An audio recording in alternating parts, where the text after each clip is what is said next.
जय हिंद मेरे प्यारे साथियों, स्वागत करता हूं आपके अपने YouTube चैनल टारगेट हब में। मैं एसपी चौधरी एक बार फिर आपके सामने हाजिर हुआ हूं रेलवे एनटीपीसी के प्रीवियस ईयर क्वेश्चन पेपर के साथ। जैसा कि आप सभी को पता है, हमने 21 पेपर है वो सोल्व कर लिए हैं। अगर वो पीछे वाली क्लासें आपने नहीं देखी है तो इस क्लास के आई बटन या फिर डिस्क्रिप्शन बॉक्स में उसका लिंक मिल जाएगा, वहाँ से जाकर के आप पीछे वाली क्लासें देख सकते हैं, या फिर आप प्ले लिस्ट में जाओगे तो कंटिन्यू सभी क्लासें आपको देखने को मिलेगी। चलिए शुरू करते हैं आज का सेशन। और आज अपन इस क्लास में 10 फरवरी 2021 को जो 3 बजे पेपर हुआ था उस पेपर का इस क्लास में सॉल्यूशन करने वाले हैं। तो बने रहेगा हमारे साथ। जिसने भी क्लास को लाइक नहीं किया है तो एक बार क्लास को लाइक जरूर करें ताकि हमारा भी मोटिवेशन बना रहे। और चैनल पर अगर आप नए हैं तो चैनल को सब्सक्राइब करें, पास में लगे बेल आइकन को जरूर दबाएं ताकि अपन जैसे ही नेक्स्ट वीडियो लेके आए तो उसका नोटिफिकेशन सबसे पहले आपके पास पहुंचे और आप तुरंत उसका लाभ उठा सको। पहला क्वेश्चन देखो भी आज की क्लास का। मंगल ग्रह के आंतरिक भाग के गहन अध्ययन के लिए नासा द्वारा निम्नलिखित में से किस मिशन की घोषणा की गई थी?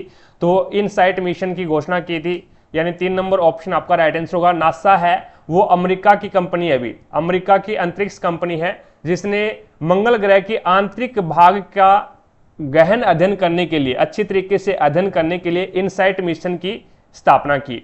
आगे देखो भी नेक्स्ट आपके सामने है अगला क्वेश्चन। BARC बंबई के संस्थापक निदेशक कौन थे? तो वो होमी जहांगीर भाभा, यानी 2 नंबर ऑप्शन आपका राइट आंसर होगा। नेक्स्ट देखिएगा 3 नंबर क्वेश्चन आपके सामने है। अब इसके अंदर 40 और फिर गुणा को क्या लिखेगा अभी? माइनस लिखेगा 5 और प्लस को क्या लिखेगा?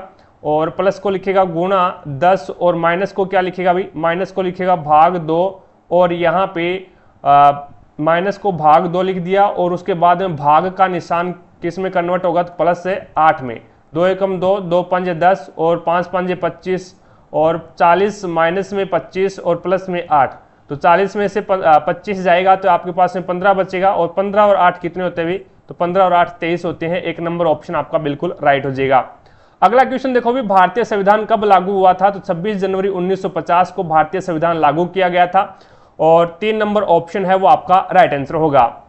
आगे देखो भी नेक्स्ट आपके सामने है अगला क्वेश्चन। निम्नलिखित में से किस देश का भूभागीय क्षेत्रफल सर्वाधिक है? यानी निम्नलिखित में से किस देश का भूभागीय क्षेत्रफल है वो सबसे ज्यादा है? तो कनाडा का भूभागीय क्षेत्रफल है वो सबसे ज्यादा है, यानी 4 नंबर ऑप्शन आपका बिल्कुल राइट हो जाएगा। अगला क्वेश्चन देखो भी 6 नंबर क्वेश्चन आपके सामने है। दिए गए विकल्पों में से आपको उस शब्द का चयन करना है जिसका कसाई के साथ वही संबंध है जो जूता का मोची के साथ में है। कहने का मतलब जूते को कौन बनाता है? अभी जूते को मोची बनाता है, तो उसी प्रकार से कसाई का संबंध है वो मांस से हो जाएगा। अभी कसाई का संबंध किससे हो जाएगा? तो कसाई है वो मांस को कौन बनाता है? अभी कसाई बनाएगा। तो यहाँ पे 2 नंबर ऑप्शन आपका बिल्कुल राइट हो जाएगा। आगे देखो भी नेक्स्ट आपके सामने है। निम्नलिखित में से कौन सा सुमेलित नहीं है ये आपको बताना है। तो टिहरी बांध है ये महाराष्ट्र के अंदर है, ये सुमेलित नहीं है। अभी बाकी भाखड़ा बांध है ये हिमाचल प्रदेश में है, सरदार सरोवर बांध है ये गुजरात के अंदर है और हीराकुंड बांध है ये उड़ीसा के अंदर है। आगे देखो भी नेक्स्ट आपके सामने है 8 नंबर क्वेश्चन। 8 नंबर क्वेश्चन में आपको बोला गया भी एक वर्ग, यानी यदि किसी वर्ग की भुजा 1/10 मीटर है तो 4 मीटर भुजा वाले एक अन्य 4 मीटर भुजा वाले एक बड़े वर्ग के अंदर ऐसे कितने वर्ग रखे जा सकते हैं ये आपको बताना है। अब देखो भी, अब बड़ी भुजा कौन सी है? 4 है। अब यहां पे इस प्रकार से इस क्वेश्चन को करेंगे। देखना, संख्या, अगर कोई भी चीज की आपको संख्या ज्ञात करनी है तो आप क्या करोगे? बड़ा अगर घन दे रखा है तो बड़े घन का आयतन अपोन में छोटे घन का आयतन, अपोन में क्या आ जाएगा? छोटे घन का बड़े घन का आयतन अपोन में छोटे घन का आयतन, ये संख्या आती है। ठीक है, ये याद रखना। अगर घन आता है तो घन लिख दो, अगर घनाभ आता है तो घनाभ लिख दो, बेलन आता है तो बेलन लिख दो, कोई दिक्कत नहीं है। लेकिन आएगा क्या? आयतन ही आएगा। आपको संख्या ज्ञात करनी है। तो अब बड़े घन का बड़ा वर्ग है यहाँ पे, तो बड़े वर्ग का आयतन आ जाएगा और छोटे वर्ग का आयतन आ जाएगा, कोई दिक्कत नहीं है। घन की जगह वर्ग आ जाएगा। अब बड़े वर्ग का जो यहाँ पे क्षेत्रफल है एक प्रकार, सॉरी, तो 4 मीटर भुजा वाले एक बड़े वर्ग के अंदर कितने वर्ग रखे जा सकते हैं? और यहाँ पे कोई भी एक छोटा जो वर्ग है ना उसका भुजा है वो 1/10 है और इसका जो अब वर्ग का आयतन नहीं ज्ञात कर सकते, यानी वर्ग 3D के अंदर नहीं आएगा। अभी 3D के अंदर जो लंबाई, चौड़ाई और ऊंचाई तीन भुजाएं दे रखी होती है ना, तो उसका अपन क्या है, आयतन ज्ञात कर सकते हैं। तो यहाँ पे ये तो घन का हो गया। अब वर्ग का क्षेत्रफल ज्ञात कर लो भी। वर्ग का क्षेत्रफल ज्ञात करोगे तो बड़े वर्ग का क्षेत्रफल अपॉन में छोटे वर्ग का क्षेत्रफल, तो यहाँ पे भुजा स्क्वायर होता है। भी वर्ग का क्षेत्रफल क्या होता है, भुजा स्क्वायर। तो ये बड़े वर्ग का क्षेत्रफल आ गया और छोटे वर्ग का क्षेत्रफल 1/10, तो ये इसका स्क्वायर कर दो, कोई दिक्कत नहीं है। तो ये हो जाएगा 4 चौका 16 अपॉन में 1/100। ठीक है, अब ये 100 है वो इसके नीचे है, तो यहाँ पे ये हो जाएगा 16 इंटू 100/1, इस प्रकार से हो जाएगा। तो ये हो जाएगा आपका 1600। तो संख्या कितनी आ जाएगी, तो ऐसे कितने वर्ग रखे जा सकते हैं, तो 1600 वर्ग रखे जा सकते हैं। 2 नंबर ऑप्शन आपका बिल्कुल राइट हो जाएगा। अगला क्वेश्चन देखो भी, भारत में वस्तु एवं सेवा कर के अधीन आने वाले 4 कर दरें कौन कौन सी है, ये आपको बताना है। तो इसमें है एक तो 5%, 12%, 18% और 28%। यानी जीएसटी के अंतर्गत कौन कौन सी दर आती है, कौन कौन सी यहाँ पे रेट आती है। तो एक 5% आती है, फिर 12%, फिर 18% और लास्ट होती है वो 28% होती है। भी आगे देखो भी, नेक्स्ट आपके सामने है 10 नंबर क्वेश्चन, वर्ष, ये करंट अफेयर का क्वेश्चन है। भी आगे देखो भी 11 नंबर क्वेश्चन आपके सामने है। अब इसमें आपको दे रखा है भी, नर्सें केवल लंबे पुरुषों से शादी करती है। जो नर्स होती है ना, जो आपके नर्स होती है वो केवल, यहाँ पे स्टेटमेंट दे रखा है, इसको 100% ट्रू मानना है। अस्पताल के अंदर जो नर्स होती है ना, वो केवल लंबे पुरुषों से शादी करती है और अंकित बहुत लंबा है। तो यहाँ पे निष्कर्ष क्या निकल सकता है, तो अंकित की शादी एक नर्स से हुई है और अंकित की शादी नर्स से नहीं हुई। तो हम यह बोल सकते हैं या तो पहला सही है या फिर दूसरा सही है। या तो अंकित की शादी है वो नर्स के साथ हुई है या फिर नर्स के साथ नहीं हुई। तो या तो निष्कर्ष पहला है और या फिर सेकंड पालन करता है। आगे देखो भी, नेक्स्ट आपके सामने है। अब इसमें बोला गया भी 150 पुरुष 90 मीटर और 40 मीटर माप वाले एक तरणताल में डुबकी लगाते हैं। यदि एक आदमी औसतन 8 मीटर की क्यूब पानी विस्थापित करता है, तो उन सभी के डुबकी लगाने से तरणताल के जल स्तर में कितने की वृद्धि होगी। अब इसके अंदर देखो भी, अगर एक आदमी से कितना, यहाँ पे तरणताल है वो एक आदमी से 8 मीटर की क्यूब पानी विस्थापित करता है। तो यहाँ पे आदमी कितने हैं, 150 आदमी है। तो 150 आदमियों के द्वारा है वो कितना पानी है वो विस्थापित किया जाएगा। अब इसके अंदर 90 मीटर और 40 मीटर माप वाला एक तरणताल है इसके अंदर। अब इसके अंदर देखो भी, यहाँ पे अपने को ऊंचाई नहीं दे रखी, तो ऊंचाई अपन क्या मान लेते हैं, x मान लेते हैं। अब इसने बोला भी एक आदमी औसतन 8 मीटर की क्यूब पानी विस्थापित करता है। तो 150 आदमी कितना पानी विस्थापित कर देंगे भी, तो 150 इंटू 8 कर दो, तो ये हो जाएगा आपके पास में 0 और 15 8 120, तो यानी 1200 मीटर की क्यूब है वो पानी विस्थापित करेंगे। अब हमारे पास में आयतन, इसका आयतन निकाल लो। आयतन निकालोगे तो 90 इंटू 40 इंटू यहाँ पे तरणताल का अपने पास में क्या नहीं दे रखा है इसने, ऊंचाई नहीं दे रखी। तो ऊंचाई को अपन मान लेते हैं h और बराबर क्या रख देते हैं भी 1200 की। अब आपको तो क्या है, h ज्ञात करनी है, ऊंचाई ज्ञात करनी है, तो हाइट ज्ञात करोगे तो h बराबर क्या आ जाएगा, ये 1200 अपॉन में 90 इंटू 40। तो 1 0 से 1 0 और 1 0 से 1 0 और उसके बाद में ये चला जाएगा 4 एकम 4 और 4 तिया 12, 3 एकम 3 और 3 दुआ 3 तिया 9, 3 एकम 3 और 3 तिया 9। तो ये आ जाएगा आपके पास में h बराबर आ जाएगा 1/3। ये क्या आ गया, मीटर आ गया। लेकिन आपको जो आंसर दे रखा है वो सेंटीमीटर में दे रखा है, सेंटीमीटर में दे रखा है तो 100 से गुणा कर दो भी, तो ये आ जाएगा 100/3। तो आपके पास में आ जाएगा 33.33 सेंटीमीटर, जो कि आपका 3 नंबर ऑप्शन बिल्कुल राइट हो जाएगा। आगे देखो भी, नेक्स्ट आपके सामने है अगला क्वेश्चन। अब इसमें आपको बोला गया भी 5000 रुपए की राशि 4% वार्षिक ब्याज की दर से वार्षिक और 6 माही ब्याज की दर पर चक्रवर्ती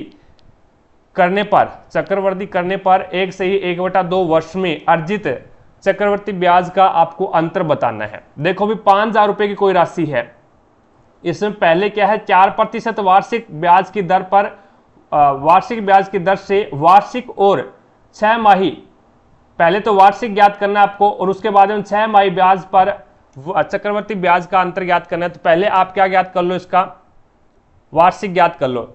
वार्षिक ज्ञात करोगे तो यहाँ पे 1.5 वर्ष का आपको ज्ञात करना पड़ेगा भी, तो ये हो जाएगा 4% को फ्रैक्शन में चेंज करोगे तो 4 एकम 4 और 25 चौका 100 तो 1/25 होता है भी, 1/25 होता है, ये हो जाएगा 25 एकम 25, 25 2 50 यानी 200, और यहाँ पे भी आपका क्या आ जाएगा 200 आ जाएगा। अब ब्याज के ऊपर भी ब्याज लगेगा तो 25 8 200 तो ये हो जाएगा 8।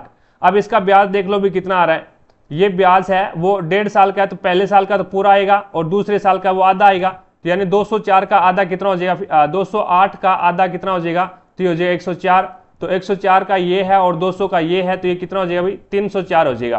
तो यहाँ पे वार्षिक दर से हमने निकाला है तो वो ब्याज कितना है, टोटल 304 रुपये आया है। अब देखो भी आपको 6 माही ब्याज की दर पे करना है, 6 माही का मतलब हो गया भी 1 साल के अंदर 2 बार क्या है हिसाब होना, 1 साल के अंदर 2 बार 6 महीने के अंदर हिसाब होगा। तो इसमें क्या हो जाएगा, फिर आपको दर का आधा करना पड़ेगा और समय है उसको दुगना करना पड़ेगा। दर का आधा करोगे तो दर आपके पास में 2% हो जाएगी और समय है वो 1.5 साल है, तो ये कितना हो जाएगा 3 साल हो जाएगा, 3 वर्ष। अब यहाँ पे 5,000 रुपये राशि तो वही है 5,000 रुपये। अब इसमें पहले साल, दूसरा साल और तीसरे साल के लिए अब 2% है, इसको फ्रैक्शन में चेंज करोगे तो 1/50 आ जाएगा, 1/50 आएगा, तो यहाँ पे 5,000 का 1/50 निकालोगे तो कितना हो जाएगा 100 आ जाएगा, 100, ये भी 100 और ये भी 100। अब आपको पता है भी चक्रवर्ती ब्याज में ब्याज के ऊपर भी ब्याज लगता है और कितना लगेगा 1/50 लगेगा, तो यहाँ पे आ जाएगा 2, और फिर इसके ऊपर ब्याज लगेगा तो ये भी 2 आ जाएगा, और फिर तीसरे साल पे जाएंगे तो ब्याज पहले साल के ब्याज के ऊपर भी ब्याज लगेगा 2 लगेगा। अब ये जो दूसरे साल का जो ब्याज है 2, इसके ऊपर भी ब्याज लगेगा, कितना लगेगा, तो 1/50 लगेगा, तो यहाँ पे 1/50 इसका निकाल लो भी, 2 का 1/50 निकालोगे तो कितना हो जाएगा 1/25 आ जाएगा। और 1/25 को अपन किस प्रकार से लिख सकते हैं अभी 1/25 को, तो पॉइंट लगेगा और 0 और 25 चौका 100 यानी 0.04 लिख सकते हैं। अब देख लो भी इसमें ब्याज कितना है, तो यहाँ पे ब्याज 100, 200 और 300, और उसके बाद 2 4 और 6 और कितना आ गया, तो 306.04 आ गया, 306.04 आ गया। अब ये तो है आपके पास में जो दर है वो आपकी 6 माही है, और ये है ब्याज जब वार्षिक है। तो अब इसका अंतर देख लो भी, अंतर आपको पूछा है दोनों का, तो ये हो जाएगा 306.04 और 304.00, तो ये हो जाएगा 4 0 और फिर 2 आ जाएगा, तो 2.04 आ जाएगा, जो कि आपका 2 नंबर ऑप्शन बिल्कुल राइट हो जाएगा। अगला क्वेश्चन देखो भी नेक्स्ट आपके सामने है, कथन आपको दे रखा है भी एक पार्क में लगे सूचना पट पर लिखा है कृपया कूड़ेदान का उपयोग करें, कूड़ा न फैलाएं और अपने समुदाय को साफ रखने में मदद करें। धारणा क्या है, तो इधर उधर कूड़ा फेंकने से हमारे समुदाय में गंदगी होती है, बिल्कुल सही बात है भी, और सभी लोगों द्वारा इस सूचना पर ध्यान दिए जाने की संभावना है, तो ये भी बिल्कुल सही बात है। तो यहाँ पे दोनों के दोनों स्टेटमेंट है वो सही है, तो 4 नंबर ऑप्शन आपका बिल्कुल राइट हो जाएगा। अगला क्वेश्चन देखो भी, अब इसके अंदर है वो आपको ए ये दे रखा है। अब यहाँ पे अपन बात करें भी बी का मान है वो एक प्रकार से यहां से अपन अनुपात निकाल सकते हैं, या फिर आप ये करो भी नीचे वाले का एलसीएम ले लो, इन दोनों का क्या है तीनों का एलसीएम ले लो और गुणा कर दो सभी को, तो आपको क्या है ए बी और सी का मान इस प्रकार से आप निकाल सकते हैं। तो यहां से मैं इसको क्या करता हूं, पहले a/2 है, a/2 बराबर में मेरे पास में क्या है b/3 है। अब b को इधर लेके आ जाऊं तो 2 इधर चला जाएगा, तो ये मेरे पास में क्या आ जाएगा a/b बराबर हो जाएगा 2/3। इसी प्रकार से इसमें करेंगे, c इधर आ जाएगा और ये 3 है वो इधर चला जाएगा, तो आपके पास में क्या बनेगा ये b/c बराबर में क्या बनेगा 3/5 बनेगा।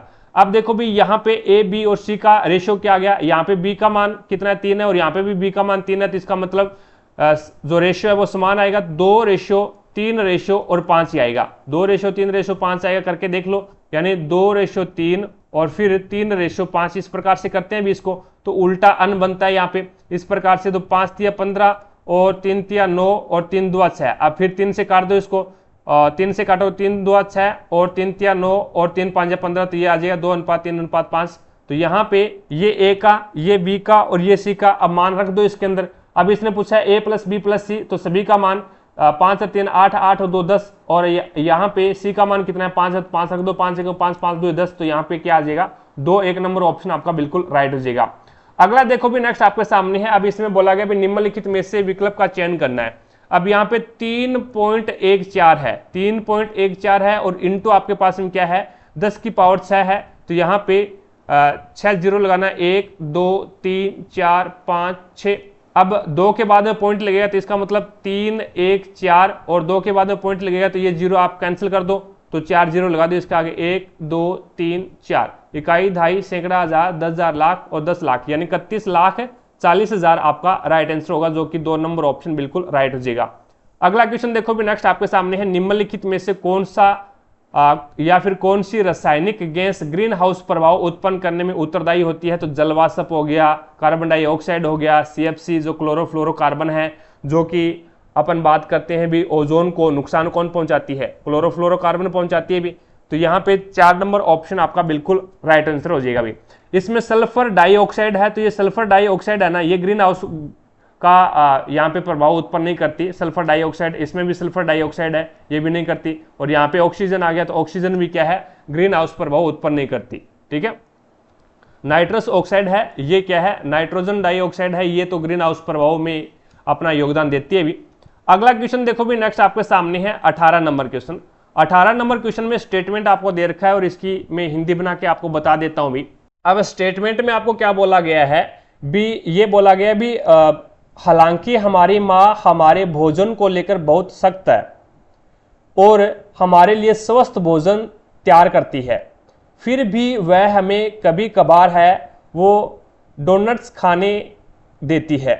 अब धारणाएं क्या है भी? हमारी जो माँ है, स्टेटमेंट में बोला गया भी हमारी माँ है वो हमारे भोजन को लेकर क्या है? सख्त है और वो हमें क्या है? स्वस्थ भोजन बना के देती है, लेकिन फिर भी वो कभी कभार है वो हमें है वो डोनट्स खाने को दे देती है। अब धारणाएं है वो डोनट्स स्वस्थ है, लेकिन यहां पे क्या बोला गया? फिर भी हमें डोनट्स खाने को दे देती है कभी कभार, तो इसका मतलब डोनट्स है वो स्वस्थ नहीं है। तो यहाँ पे पहला गलत हो जाएगा भी, पहला है इसमें गलत हो जाएगा। दूसरा देखो भी, दूसरा इसके अंदर बोला गया है भी स्वस्थ भोजन हमारी माँ बनाती है। बिल्कुल सही बात है भी, ये तो इसने बोला गया है भी स्वस्थ भोजन है वो हमारी माँ बनाती है और हमारे भोजन के लिए क्या है? वो तत्पर है। तो यहाँ पे आपका 2 नंबर है वो आपका अजम्पशंस क्या हो जाएगा? आपकी जो धारणाएं हैं वो सेकंड सही है, पहला गलत है। अगला देखो भी नेक्स्ट आपके सामने है, अगला क्वेश्चन है, इसमें बोला गया है भी लिंकनशायर में विश्व की सबसे लंबी अंतःसमुद्री पावर केबल का निर्माण कार्य शुरू हो चुका है, जिसे ब्रिटेन और के बीच नवीनीकरण ऊर्जा साझा करने के लिए दोनों देशों के बीच बिछाया जाएगा। तो वो है डेनमार्क। ब्रिटेन और डेनमार्क के बीच में इसको बिछाया जाएगा। 1 नंबर ऑप्शन आपका बिल्कुल राइट हो जाएगा। अगला क्वेश्चन देखो भी, नेक्स्ट क्वेश्चन आपके सामने है, लंदन में आयोजित प्रथम गोलमेज सम्मेलन के दौरान ब्रिटिश प्रधानमंत्री कौन थे? तो वो रेमसे मैकडोनाल्ड थे भी, रेमसे मैकडोनाल्ड। 4 नंबर ऑप्शन आपका बिल्कुल राइट हो जाएगा। अगला क्वेश्चन देखिएगा नेक्स्ट आपके सामने है, अब इसके अंदर है वो क्या बोला गया है, मैं आपको इसकी हिंदी बना के बता देता हूं भी। अब इसमें आपको बोला गया है भी निम्नलिखित 4 विकल्पों में से शब्द का चयन करें जो दक्षिण अफ्रीका शब्द से उसी प्रकार संबंधित है जैसे फारसी का ईरानी से संबंध है। फारसी है वो ईरानी से संबंधित है, तो उसी प्रकार है वो दक्षिणी अफ्रीका में क्या बोला जाता है भी? इंग्लिश।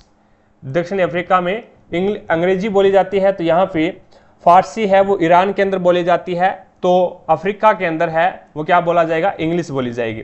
अगला क्वेश्चन देखो भी नेक्स्ट आपके सामने है, यदि 2 संख्याओं का अनुपात है वो आपको 3:4 दे रखा है और उनका मैसअप है 4 है, तो मैं वो संख्याएं मान लेता हूं भी 3 और 4 है, तो हमारे अनुसार इसका मैसअप है कितना आया? 1 आया, तो 1 बराबर क्या हो गया? 4।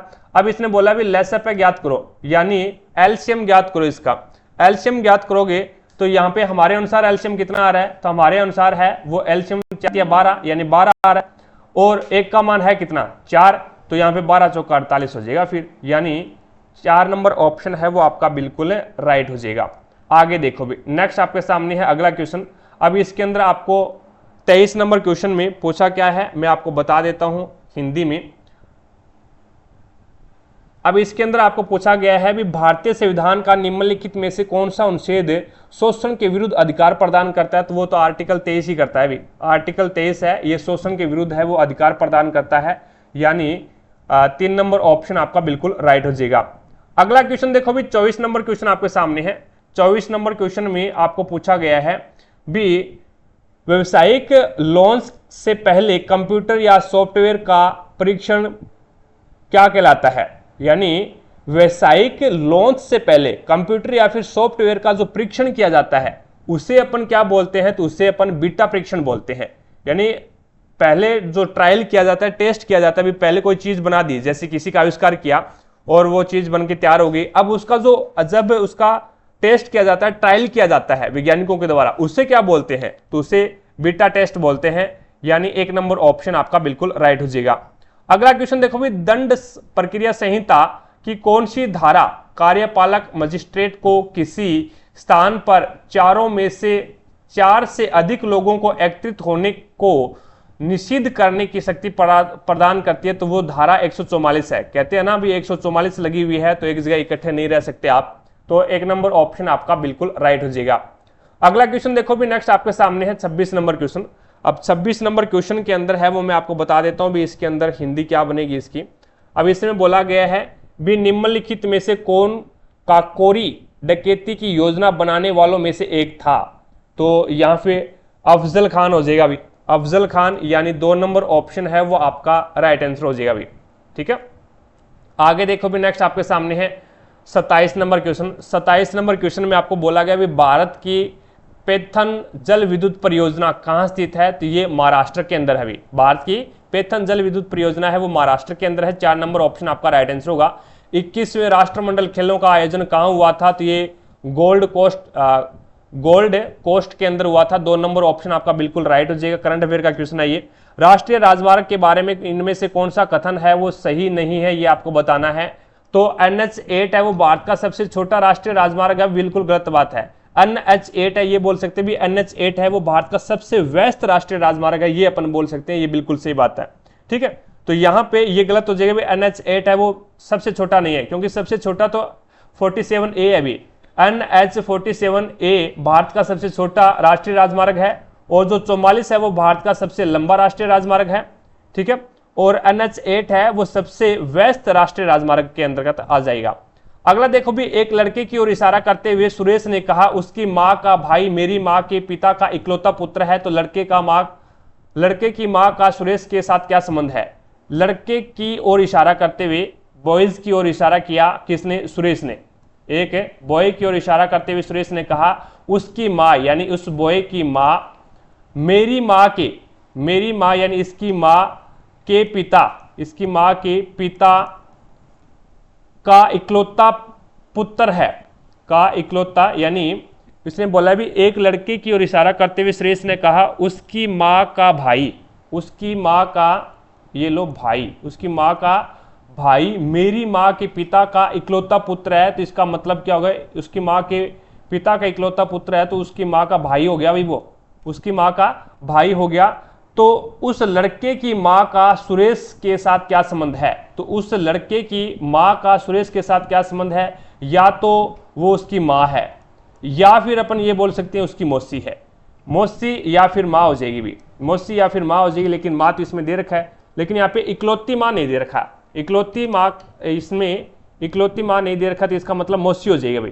क्या हो जाएगा, मौसी हो जाएगा ये। ठीक है, तो यहाँ पे 1 नंबर ऑप्शन बिल्कुल राइट हो जाएगा, फिर मां नहीं होगा फिर। ठीक है, मां ऑप्शन के अंदर दे रखा है तो इसका मतलब हो गया भी मौसी होगा फिर। ठीक है, आगे देखो भी, नेक्स्ट आपके सामने है अगला क्वेश्चन। 31 नंबर क्वेश्चन हो जाएगा, एक त्रिभुज और एक समांतर चतुर्भुज समान आधार पर और समान समांतर रेखाओं के बीच निर्मित है, तो त्रिभुज का क्षेत्रफल इनमें से किसके बराबर होगा भी। अब इसके अंदर देखो भी, एक समांतर चतुर्भुज बना लो आप। समांतर चतुर्भुज ये देखो इस प्रकार से, आमने सामने की समांतर चतुर्भुज में क्या होती है, भुजाएं समान होती है भी, आमने सामने की भुजाएं हैं वो समांतर होती है और समान भी होती है भी। ठीक है, इस प्रकार से। अब इसके अंदर है वो, इसने क्या बोला है, आधार समान है किसका, एक त्रिभुज का और एक समांतर चतुर्भुज का, तो आधार मैंने इसका समान बना लिया भी इस प्रकार से, और मैंने विकर्ण से विकर्ण क्या है मिला दिया, तो इनका क्या है, आधार समान है। ये आपका ए बी और सी, एक मिनट भाई, अब देखो इसके अंदर सी और ये आ गया डी। ठीक है, अब आधार समान हो गया तो ये इसको 2 भागों में बांटेगा भी। यहां पे अगर समांतर चतुर्भुज का क्षेत्रफल आप ज्ञात करोगे तो त्रिभुज का क्षेत्रफल है वो समांतर चतुर्भुज का आधा हो जाएगा, आधा पार्ट यहाँ पे है और आधा पार्ट है वो इसको यहाँ पे है, तो समांतर चतुर्भुज के क्षेत्रफल के आधे के बराबर होगा भी। तो 2 नंबर ऑप्शन है वो आपका बिल्कुल राइट हो जाएगा। अगला क्वेश्चन देखो भी, नेक्स्ट अगला क्वेश्चन है, इसमें आपको दे रखा है भी किसी संख्या के 1/2, 1/3 और 1/5 का योग है वो 12 से अधिक है, यानी उस संख्या से 12 अधिक है। तो मैं वो संख्या मान लेता हूं भी x है। अब x का 2/3 आपको x का 1/2 और इंटू उसका आपको 1/3 निकालना है। उसका क्या करना है, उस संख्या का, मैंने वो संख्या मान ली x है, मैंने वो संख्या क्या मान लिया x, और इसका 1/2 इंटू और उसका 1/3 और उसका 1/5, उसका 1/5 है वो का योग करना है। योग करना है तो यहाँ पे अलग अलग ज्ञात कर लो। फिर इसका अलग अलग ज्ञात करोगे तो वो हो जाएगा 1/2, तो ये हो जाएगा x/2। ठीक है, क्या हो जाएगा अभी x/2 प्लस में 1/3 निकालोगे तो x/3 हो जाएगा, और 1/5 निकालोगे तो x/5 हो जाएगा, और बराबर उस संख्या से 12 अधिक है, तो उस संख्या को हमने तो x माना है, और 12 अधिक है तो x + 12 हो जाएगा, x + 12 हो जाएगा। अब यहाँ पे इसका एलसीएम आ जाएगा, वो आ जाएगा 6। एलसीएम क्या आ जाएगा 6, तो 2 तिया नहीं 6 तो नहीं आएगा एलसीएम, इसका एलसीएम ले लो भी आप 30 ले लो, 30 आ जाएगा। तो ये 15x प्लस में ये आ जाएगा 10 तिया 30, 10x प्लस में 5 का 30, 6x बराबर में ये आ जाएगा x प्लस में 12। अब ये 30 यहाँ पे भाग में इधर जाएगा तो ये गुणा में चला जाएगा, तो ऊपर वाली संख्या काउंट कर लो, 15 और 10 25, 25 और 6 31x हो जाएगा। अभी 31x बराबर ये कितना हो जाएगा, तो 31x बराबर ये हो जाएगा आपके पास में 30 इधर जाएगा तो ये गुणा हो जाएगा, तो 30x प्लस में 12 तिया 36 360, तो ये 30x इधर जाएगा तो ये माइनस का हो जाएगा, तो यहाँ पे बचेगा x बराबर में 360, x बराबर में 360, जो कि 2 नंबर ऑप्शन आपका बिल्कुल राइट हो जाएगा। अगला क्वेश्चन देखो भी, नेक्स्ट आपके सामने है। अब देखिएगा दोस्तों, 33 नंबर क्वेश्चन हमें दे रखा है। इसमें हमें यह दिया है कि 20 प्रेक्षणों का प्रसरण 5 है। अगर प्रत्येक प्रेक्षण को 2 से मल्टीप्लाई किया जाता है तो आपको नया प्रसरण बताना है, क्या होगा। ठीक है, समझ गए। प्रेक्षण होता है नंबरों का बिखराव होता है एक तरीके से। अगर समान नंबर होते हैं तो उसका प्रसरण हमेशा 0 होता है, लेकिन इसका सॉल्यूशन थोड़ा सा बड़ा हो सकता है। तो मैं आपको पहले ही व्हाइट पेज पे दूसरे बोर्ड पे लेके चलता हूं। जैसे हमें दे क्या रखा है, ये सबसे पहले इस पे चर्चा करते हैं। हमें दे रखा है x1 x2, पता नहीं कौन से वो प्रेक्षण हैं जिनका हमें प्रसरण दे रखा है। इन 20 प्रेक्षणों का नंबरों का हमें प्रसरण दे रखा है, कितना 5 दे रखा है, और n का मान कितना दे रखा है, हमें 20 दे रखा है। Is that clear. यानी 20 नंबर हैं, 20 प्रेक्षण हैं। प्रसरण का सूत्र क्या होता है, प्रसरण को अपन लिखते हैं सिग्मा स्क्वायर से।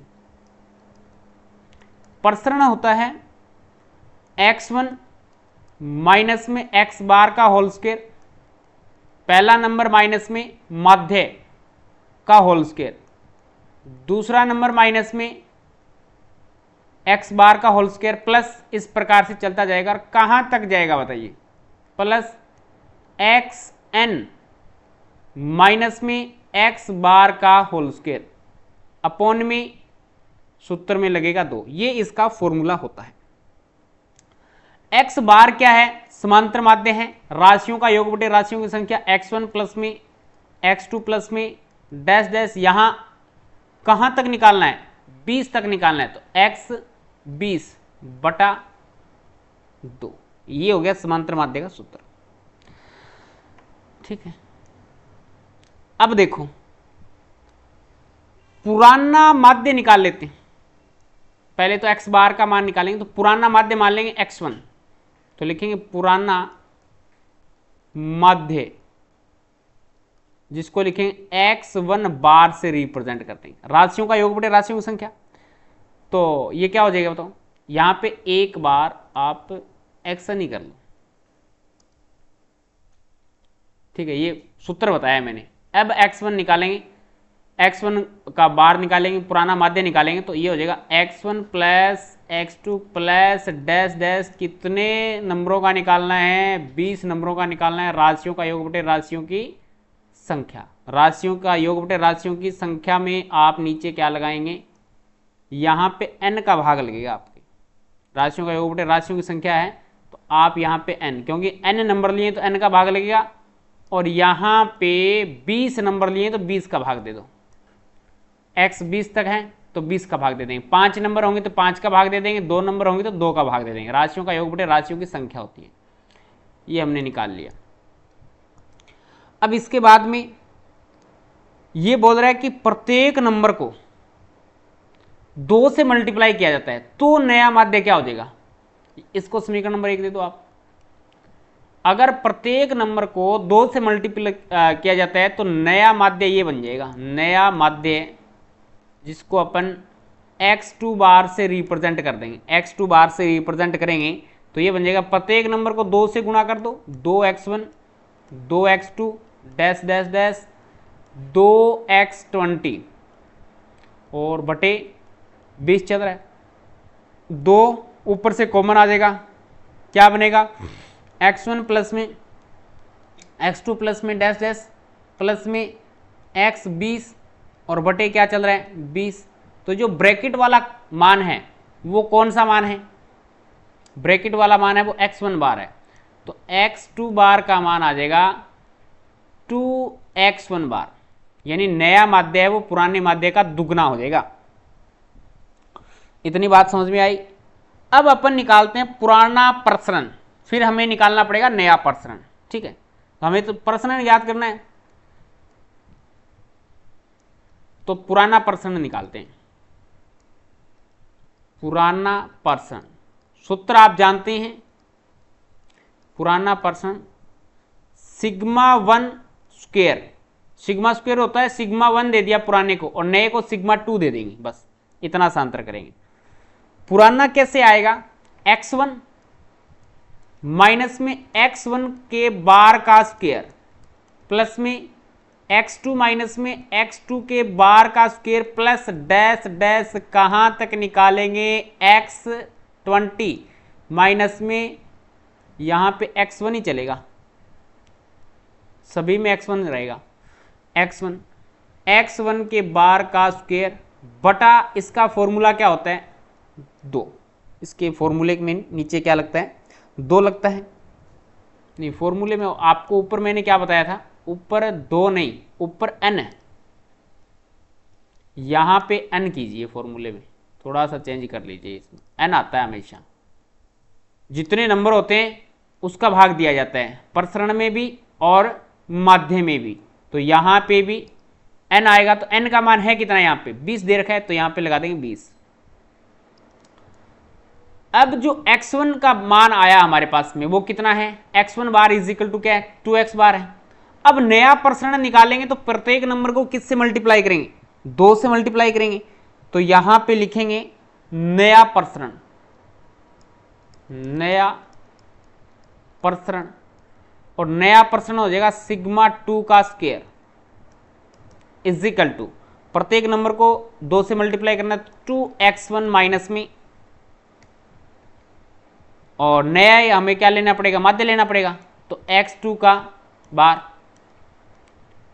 स्क्वायर प्लस ये है 2x2 माइनस में x2 का बार का square plus dash dash dash plus में 2x20 माइनस में x2 के बार का स्क्वायर अपॉन में क्या चलेगा, नीचे 20 चलेगा।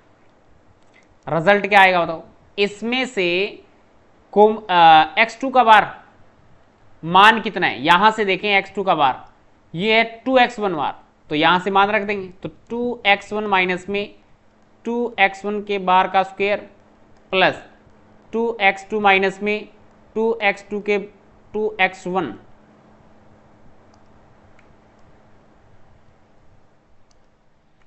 तो x1 के बार का square plus dash dash plus 2x20 minus में 2x1 के बार का स्क्वायर बटा क्या लग जाएगा 20 लग जाएगा।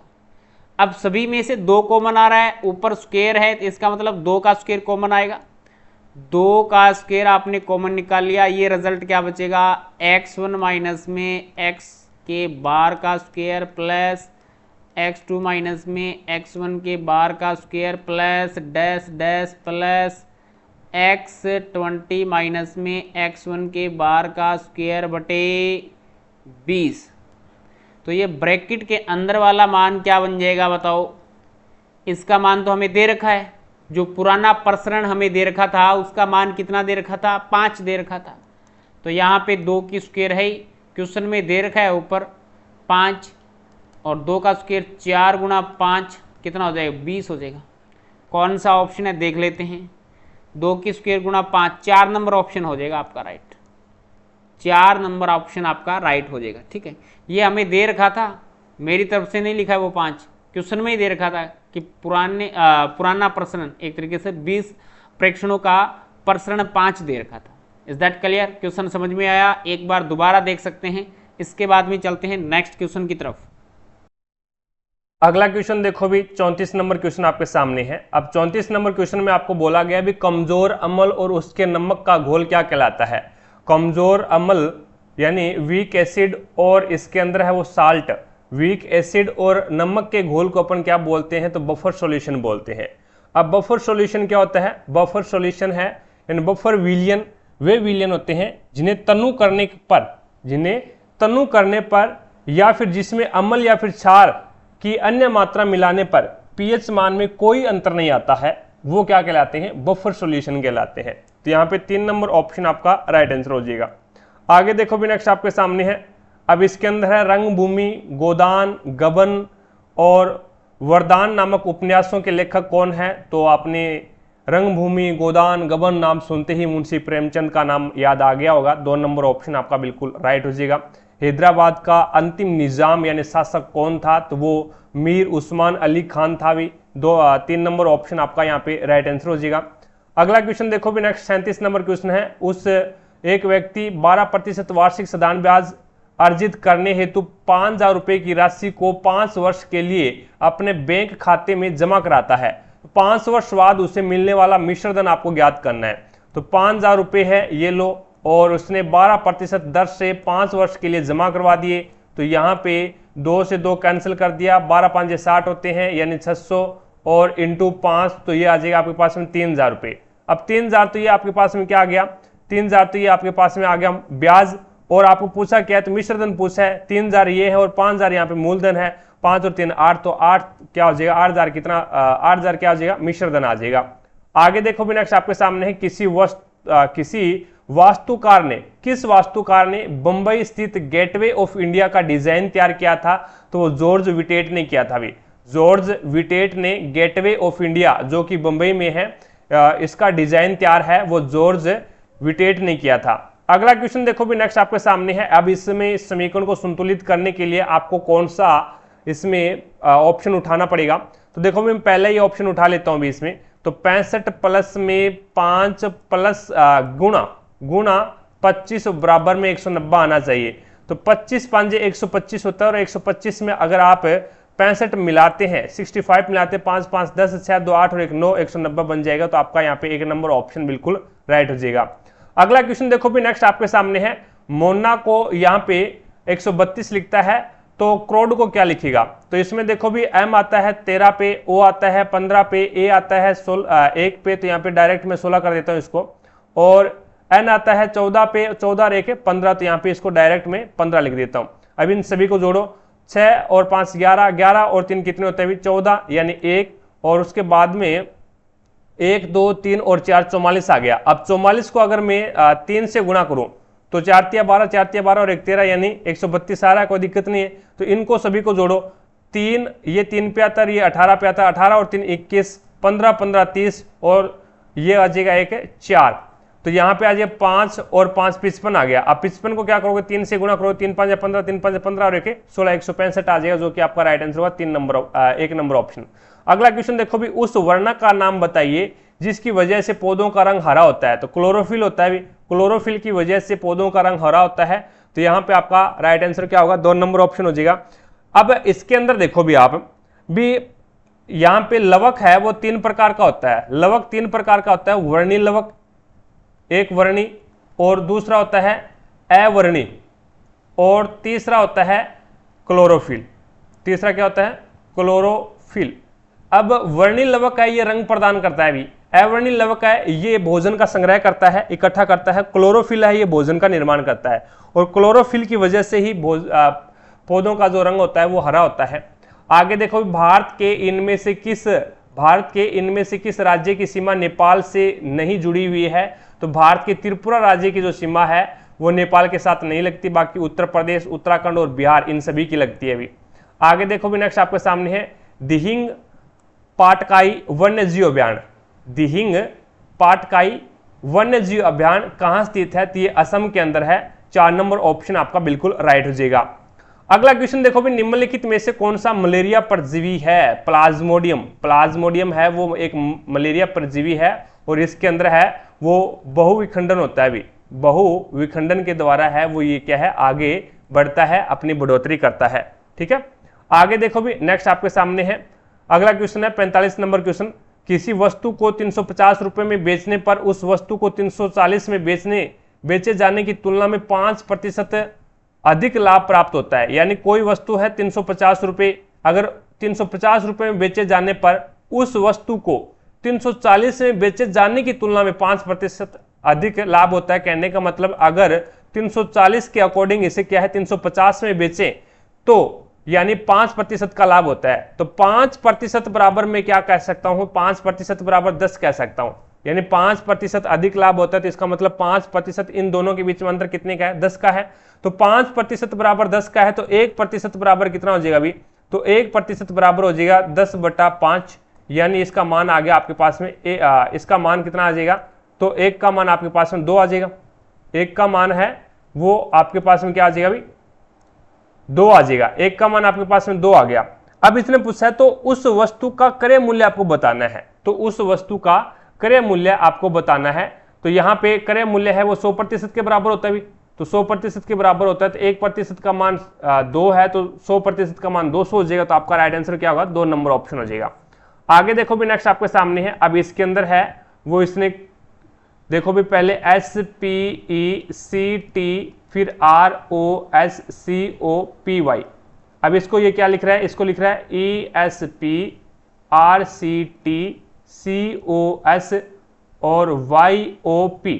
अब इसके अंदर कौन सा नियम लागू किया है? ES और नहीं, यहां पे इसने S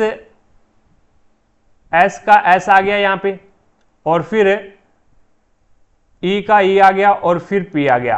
कहने का मतलब ये है भी बीच में 2 को छोड़ो और आगे वाले लिख लो R, और फिर आ जाएगा C और T। इसी प्रकार से बीच में 2 को छोड़ दो, C का C लिख दो, और उसके बाद में O और फिर S आ जाएगा। इसी प्रकार से 2 को बीच में छोड़ दो, आगे वाला पकड़ लो Y और फिर O और P। इसी प्रकार से यहाँ पे लागू कर दो, यहाँ पे लागू करोगे तो ये हो जाएगा तो EXTRAVAGAN और उसके बाद में ZA, इसको क्या लिखेगा देखो भाई। अब इसमें क्या है, 2 को छोड़ दो, आगे वाला पकड़ो तो T आ जाएगा, फिर E और X लिखना है आपको, E और X लिखना है, फिर बीच में 2 को छोड़ना है, R A को छोड़ दिया और यहाँ पे A लिख दो, और उसके बाद में R और A आ जाएगा। इसी प्रकार से बीच में 2 को छोड़ो, आगे वाला पकड़ो, तो आगे वाला पकड़ोगे तो ये हो जाएगा आपके पास में N, बीच में एक छोड़ दिया, क्या बीच में एक छोड़ दिया भाई। यहाँ पे दोबारा से देखो इसको, ये नियम तो आपको समझ में आ गया होगा अभी कौन सा नियम लागू ये कर रहा है यहाँ पे। तो उसी कुट भाषा में इस शब्द को कैसे लिखेगा, तो ये हो जाएगा आपके पास में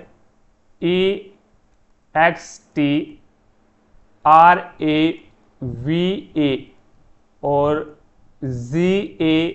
GANZA। अब यहाँ पे देखो भी 2 को छोड़ो, T और फिर X और E और X आ जाएगा, ये 2 को छोड़ दिया, फिर RA को छोड़ दो, आगे वाला पकड़ लो, V आ जाएगा, फिर यहाँ पे आ जाएगा R और A।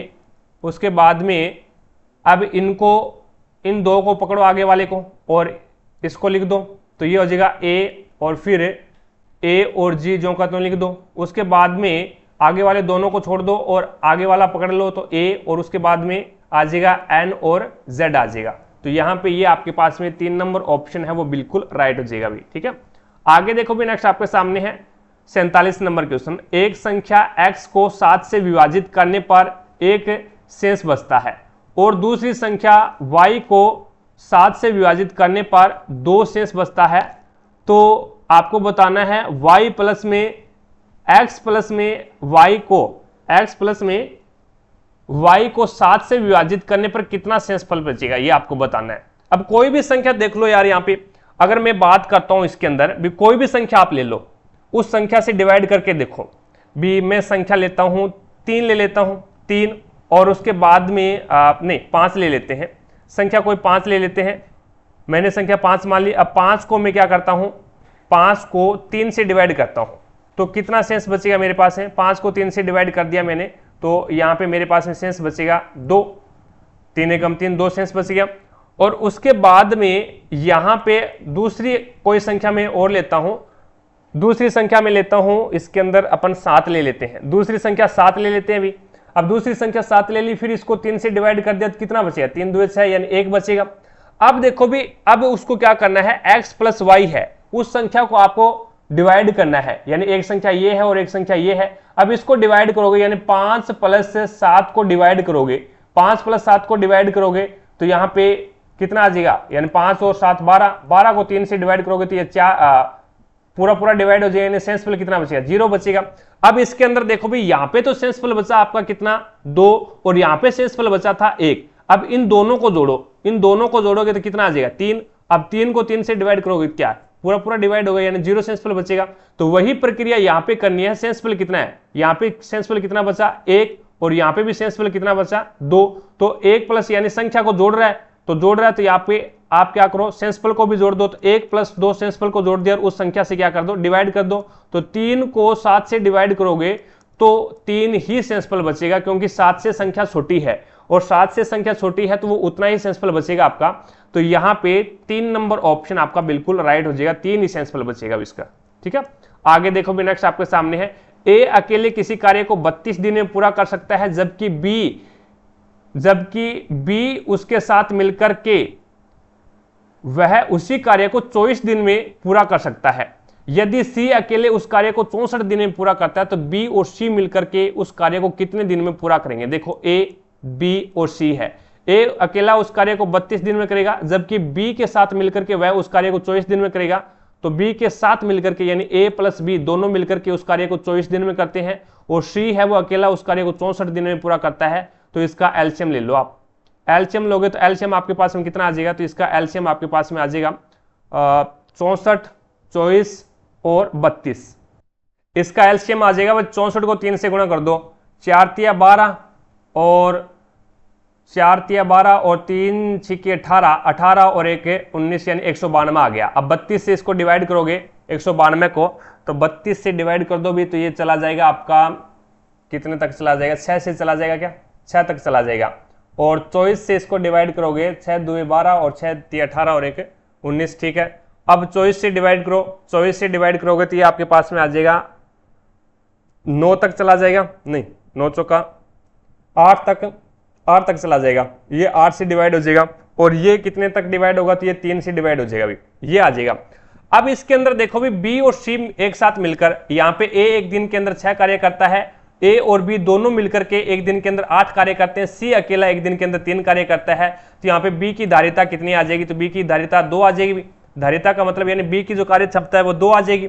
बी यहाँ पे दोनों मिलकर के 8 करते हैं, ए अकेला 6 करता है, तो बी है वो एक दिन के अंदर 2 कार्य करेगा, और सी एक दिन के अंदर 3 कार्य कर रहा है, तो दोनों मिलकर के एक दिन के अंदर 5 कार्य करेंगे। भी दोनों मिलकर के एक दिन के अंदर 5 कार्य करेंगे। टोटल कार्य करना कितना आपको, 192, तो 192 अपॉन में 5, तो ये डिवाइड कर दो, 5 या 15 बच गया कितना, 4 45, 5 निम 45। तो यहाँ पे सही डिवाइड किया गया, 5 या 15 और बच गया 4, 15 और 4 19, और उसके बाद में 45 39 दिन आ जाएगा अभी इसमें। तो 39 दिन अपन ने सही नहीं, 195 थोड़ी है, 192 अभी 192 है, तो यहाँ पे आपके पास में आ जाएगा 192। अब इसको डिवाइड करो, 5 या 15 बच गया 4 42, 5 8 40 बच गया 2 और 5, तो ये आपके पास में आ जाएगा 38 सही 2/5, जो कि 4 नंबर ऑप्शन आपका बिल्कुल राइट हो जाएगा। अगला क्वेश्चन देखो भी, नेक्स्ट आपके सामने है 49 नंबर क्वेश्चन। अब इसमें 5 वर्गों के परिमाप क्रमशः 24 centimetre, 32 centimetre, 40 centimetre, 76 centimetre, 80 centimetre है, तो उस वर्ग का परिमाप ज्ञात कीजिए जिसका क्षेत्रफल इन वर्गों के क्षेत्रफलों के योग के बराबर है।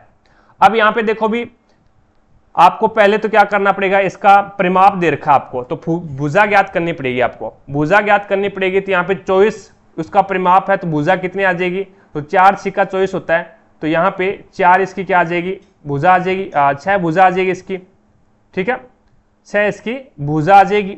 और यहाँ पे 32 इसका परिमाप है, 32 इसका परिमाप है तो 4 से डिवाइड कर दो तो 8 इसकी भुजा आ जाएगी। और 40 इसका परिमाप है तो 8 से डिवाइड करोगे तो यहाँ पे 5 इसकी भुजा आ जाएगी, नहीं 40 अगर इसका परिमाप है, 40 इसका परिमाप है तो यहाँ पे 10 इसकी भुजा आ जाएगी, 4 से डिवाइड करना है आपको, ठीक है। उसके बाद में 76 आपको दे रखा है तो ये आ जाएगा 19 इसकी भुजा आ जाएगी। और यहाँ पे 80 है तो इसकी 20 भुजा आ जाएगी। अब देखो भी आपके सामने भुजा दे रखी है, भुजा आपने क्या है निकाल ली क्योंकि परिमाप आपको दे रखा था। अब यहाँ पे आपको क्या करना है, एक अन्य वर्ग का परिमाप ज्ञात करना है जिसका क्षेत्रफल इन वर्गों के क्षेत्रफल के योग के बराबर है।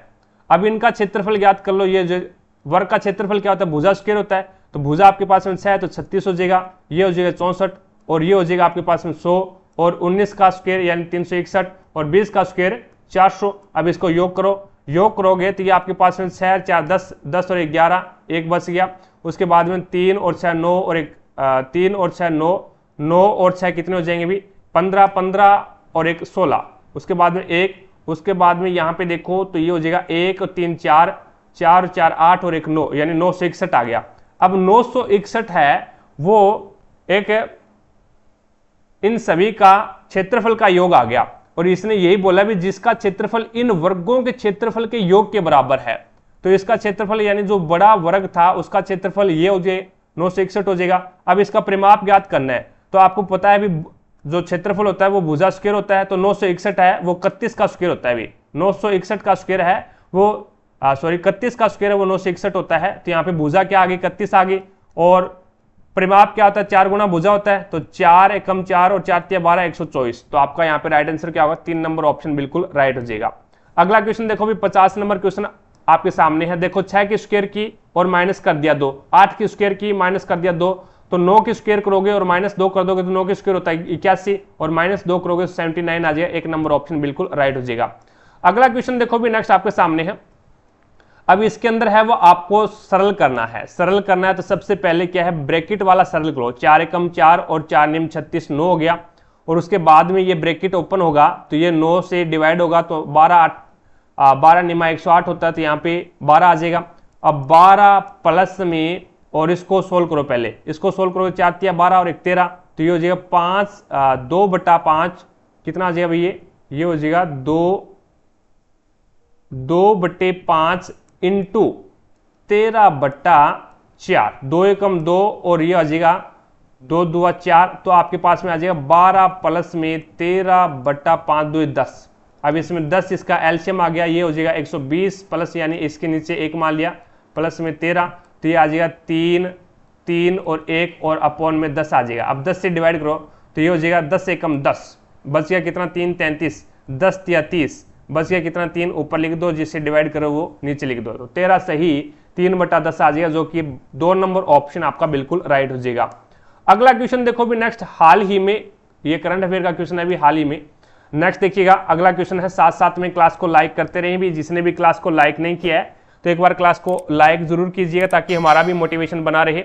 और चैनल पर अगर आप नए हैं तो चैनल को सब्सक्राइब करें, पास में लगे बेल आइकन को जरूर दबाएं ताकि अपन जैसे ही नेक्स्ट वीडियो डालें तो उसका नोटिफिकेशन सबसे पहले आपके पास पहुंचे और आप तुरंत उसका लाभ उठा सको। ज़्यादा से ज़्यादा वीडियो को शेयर करना ताकि अन्य दोस्तों को भी पता लगे भी रेलवे एनटीपीसी में किस लेवल के क्वेश्चन आते हैं और उसे कैसे सोल्व करते हैं। अब ये क्वेश्चन देखो भी 85 से छोटी सभी समप्राकृत संख्याओं का योग आपको ज्ञात करना है। अब प्राकृत संख्याओं के योग ज्ञात करने का फॉर्मूला होता है x और x प्लस में 1, ये होता है बस, x और x प्लस में 1 होता है। अब यहाँ पे 85 से छोटी आपको ज्ञात करनी है, तो 85 से तुरंत छोटी कौन सी हो जाएगी, 85 तो एक विषम संख्या है यानी 84 होगी। अब 84 होगी तो इसका मतलब क्या हो गया, अभी 84 तक अपन ज्ञात करेंगे तो इसका मतलब ये हो गया भी इसमें आदि तो विषम संख्या है और आदि सम संख्या है भी। 1 से शुरू होकर 85 तक आपको ज्ञात करनी है, सभी प्राकृत संख्याओं का योग ज्ञात करना है, सम प्राकृत संख्याओं का योग। तो इसका मतलब हो गया सम आपको निकालेंगे तो इसमें आदि सम और आदि विषम है, तो 2 से डिवाइड कर दो भी, तो ये हो जाएगा 2 2 4, 2 चौके 8 और 2 2 4 यानी 42। तो इसमें सम संख्या है और 42 इसमें क्या है, विषम संख्या है। तो यहाँ पे x का मान क्या आ गया 42 और 42 प्लस में 1, तो यहाँ पे आ जाएगा 42 इंटू 43, 42 इंटू 43, अब इसको मल्टीप्लाई करोगे तो आपके पास में आ जाएगा 1806। 3 नंबर ऑप्शन बिल्कुल राइट हो जाएगा। अगला क्वेश्चन देखो भी, निम्नलिखित में से किस भारतीय युगल ने मिस यूनिवर्स का खिताब जीता है? सुष्मिता सेन और लारा दत्ता ने। करंट अफेयर का क्वेश्चन है अभी। आगे देखो नेक्स्ट आपके सामने 55 नंबर क्वेश्चन, स्वच्छ भारत मिशन के संबंध में निम्न में से कौन सा विकल्प सही नहीं है? तो इसका मुख्य उद्देश्य केवल भारत के शहरी क्षेत्रों में स्वच्छता प्रदान करना है। स्वच्छ भारत मिशन था, उसका विकल्प क्या केवल शहरी क्षेत्रों को ही स्वच्छ करना था क्या? नहीं, सारे भारत को स्वच्छ करना था, तो ये बिल्कुल गलत बात है। अब देखो भी अगला क्या है, इससे 2014 में प्रधानमंत्री श्री नरेंद्र मोदी जी द्वारा शुरू किया गया था। बिल्कुल सही बात है। यह निर्मल भारत अभियान का पुनर्गठन किया गया था। जो निर्मल भारत अभियान था उसका ही पुनर्गठन करके इसको बनाया गया था। क्या नाम दिया गया था? स्वच्छ भारत अभियान नाम दिया गया था। और यह अभियान का मुख्य उद्देश्य है खुले में शौच की आदत का उन्मूलन करना। आगे देखो भी नेक्स्ट आपके सामने है, घरेलू मुद्रा के बाह्य मूल्य में कमी को क्या कहा जाता है? तो मुद्रा का अवमूलन। मुद्रा का अवमूलन 2 नंबर ऑप्शन आपका बिल्कुल राइट हो जाएगा। नेक्स्ट है, नीचे सूचीबद्ध किए गए 4 शब्दों में से 3 किसी प्रकार से संगत है और एक असंगत है, वो आपको बताना है।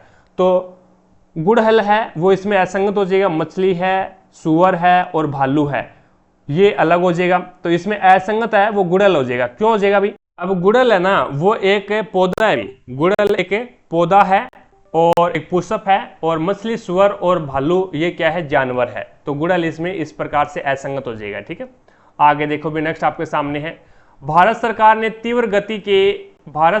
तीव्र गति से सभी बच्चों और गर्भवती महिलाओं को पूर्ण प्रतिरक्षण कवरेज प्रदान करने के लक्ष्य की प्राप्ति हेतु दिसंबर 2014 में कौन सा मिशन शुरू किया था? तो मिशन इंद्रधनुष। मिशन इंद्रधनुष शुरू किया था। 4 नंबर ऑप्शन आपका बिल्कुल राइट हो जाएगा। अगला क्वेश्चन देखो भी नेक्स्ट आपके सामने है, एक दर्जी के पास 37.5 मीटर कपड़ा है। कितना है? 37.5 मीटर कपड़ा है और उससे 3 मीटर कपड़े से 8 वस्त्र बनाते हैं। 3 मीटर कपड़ा है, उससे क्या है? 8 वस्त्र बनाने हैं। तो वह इस कपड़े से कुल कितने वस्त्र बना सकता है?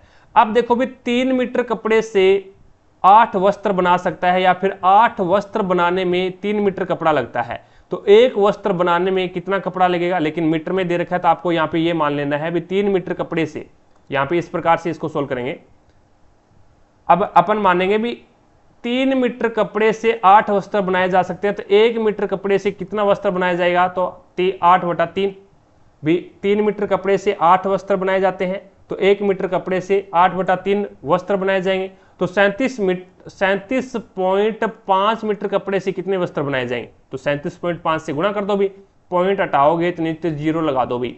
3 एकम 3 और 3 एकम 3 ये हो जाएगा, 3 2 6 और 3 5 15 और फिर 5 से काट दो, 5 2 10 और 5 2 10 बच गया 2, 5 5 25, 55 से कट जाएगा ये, और नहीं 25 से कटेगा, 25 5 125 होते हैं, 25 से कटेगा ये, 25 5 125 होता है। फिर 2 से काट दो, 2 एकम 2 और 2 चौके 8 और 25 चौका 100। तो यहाँ पे 100 कपड़े बनाए जा सकते हैं, 100 वस्त्र बनाए जा सकते हैं।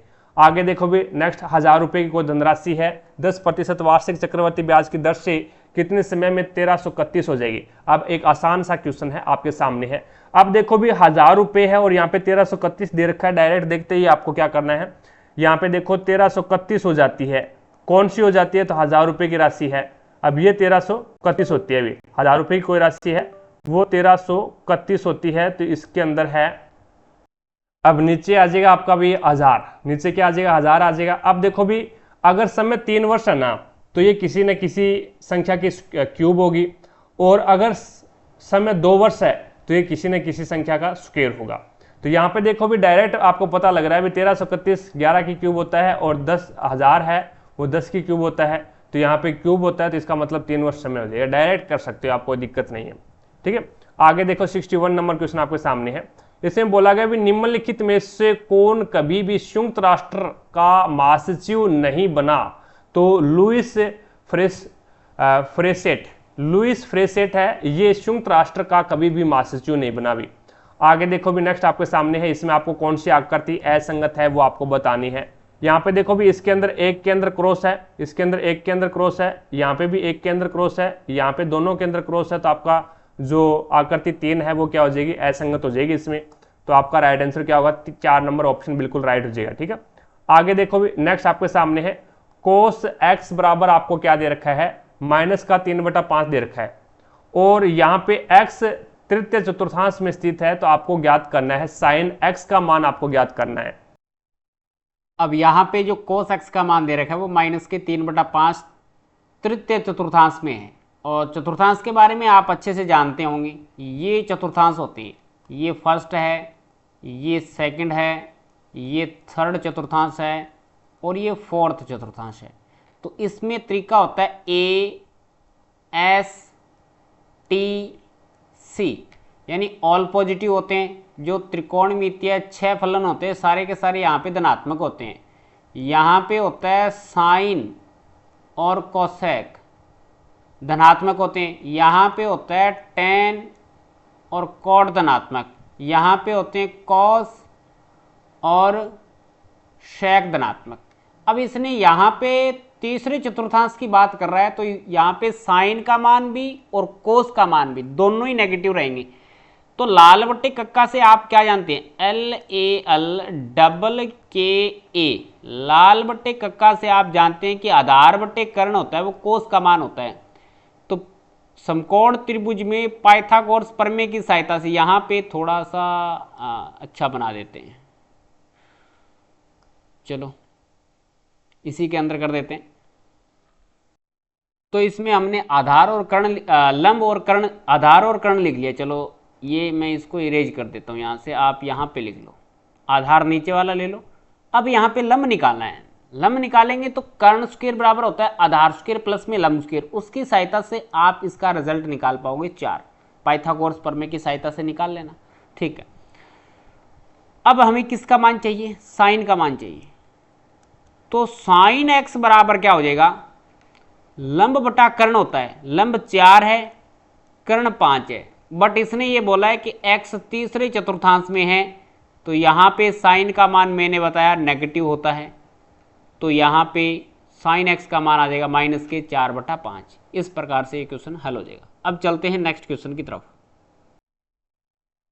64 नंबर क्वेश्चन देखो भी आपके सामने है। अब इसके अंदर किसी छात्र ने एक संख्या को 3/5 के बजाय 5/3 की बजाय 3/5 से गुणा कर दिया, तो गणना में कितने प्रतिशत की त्रुटि हुई है ये आपको बताओ।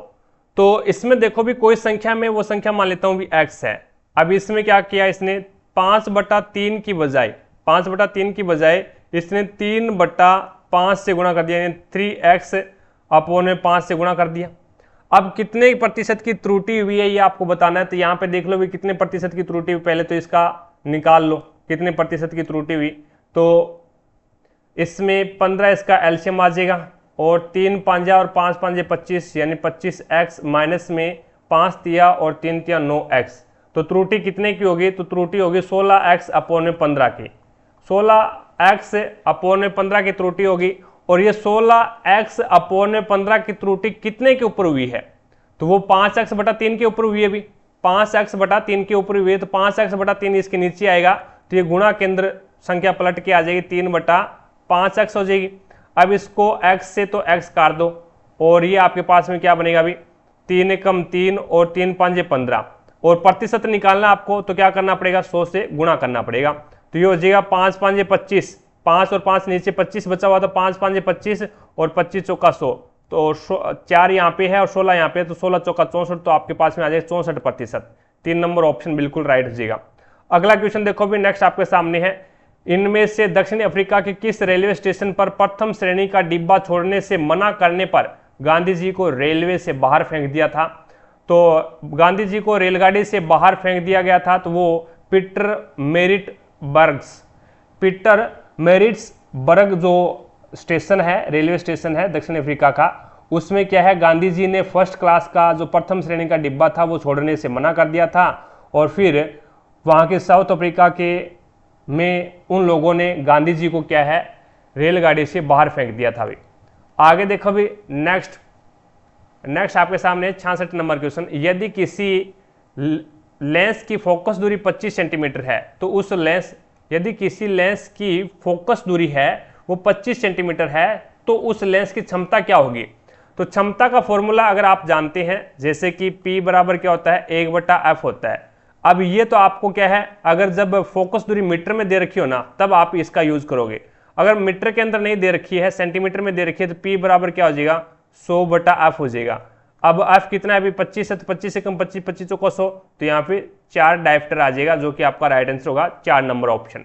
ठीक है, क्षमता है वो डायफ्टर के अंदर है, वो मापी जाती है। अभी अगला क्वेश्चन देखो भी, एक घड़ी की मिनट की सुई, एक जो घड़ी है उसकी मिनट की सुई 1.5 सेंटीमीटर लंबी है और इसकी नोक है वो 40 सेंटीमीटर, उसकी नोक 40 मिनट में कितने दूरी तय करेगी। आपको पता है भी मिनट वाली जो सुई है, मिनट वाली जो सुई है वो 1 मिनट के अंदर है वो 6 डिग्री का एंगल बनाती है।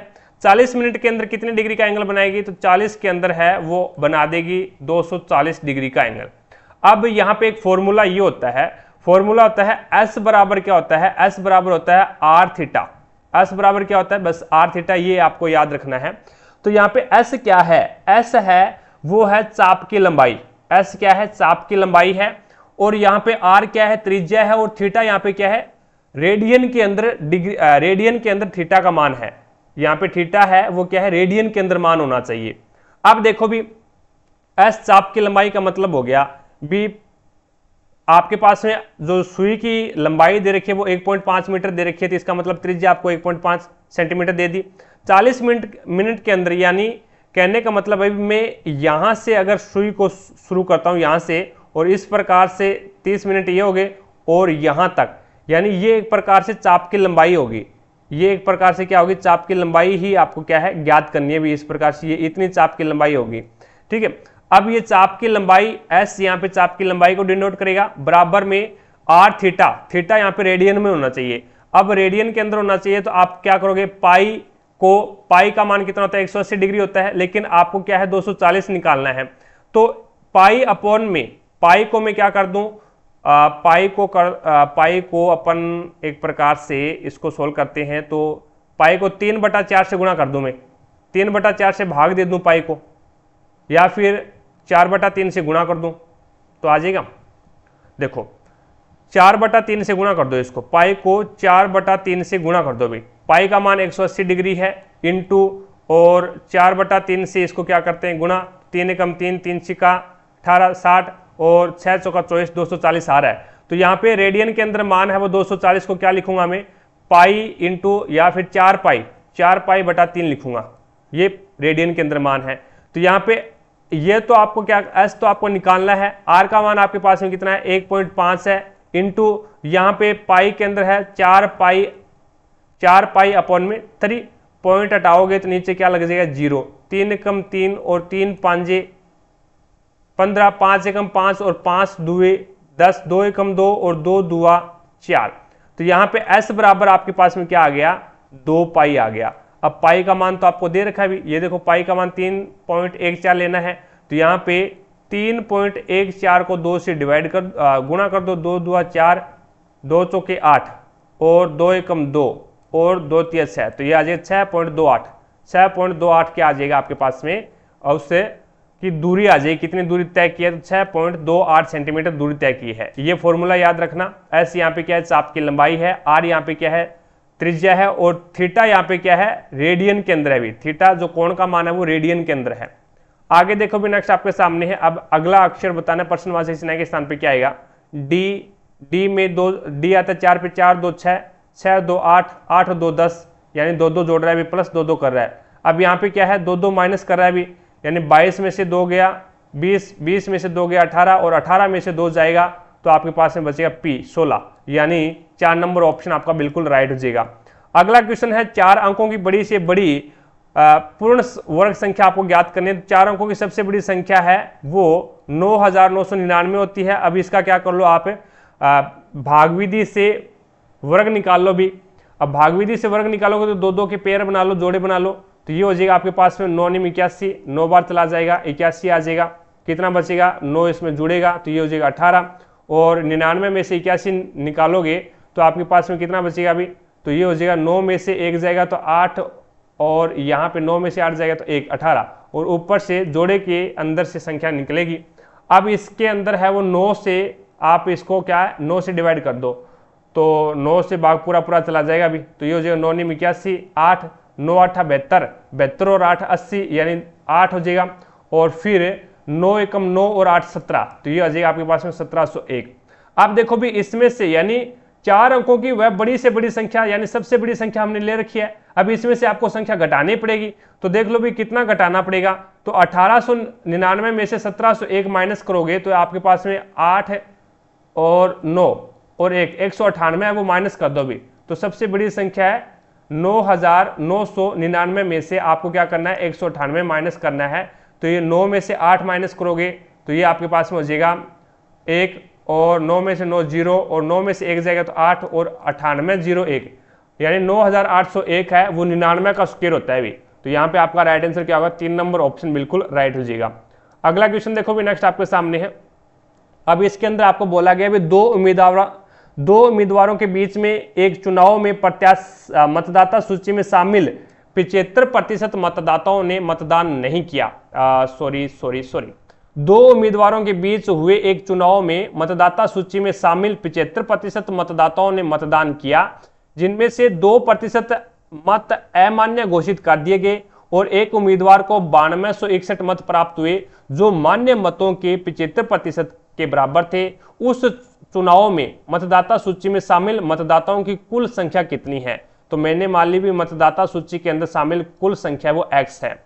अब इसका 75% मतदान किया है, तो यहाँ पे 75x अपन में 100 यानी इतने ने क्या किया है, मतदान किया है। और इनका जो मतदान किए थे उसमें से ही क्या है 2% अमान्य घोषित हो गया, तो इसका 2% निकाल लो, प्रतिशत का निशान हटाओगे तो नीचे 100 लग जाएगा। 25 से 75 और 25 चौका 100, 2 एकम 2 और 2 दुआ 4, तो ये आ जाएगा आपके पास में कितना आ जाएगा 3x/200, 3x/200 यानी 3x/200 है, वो 2% यानी ये इतने क्या है अमान्य थे, ये अमान्य थे।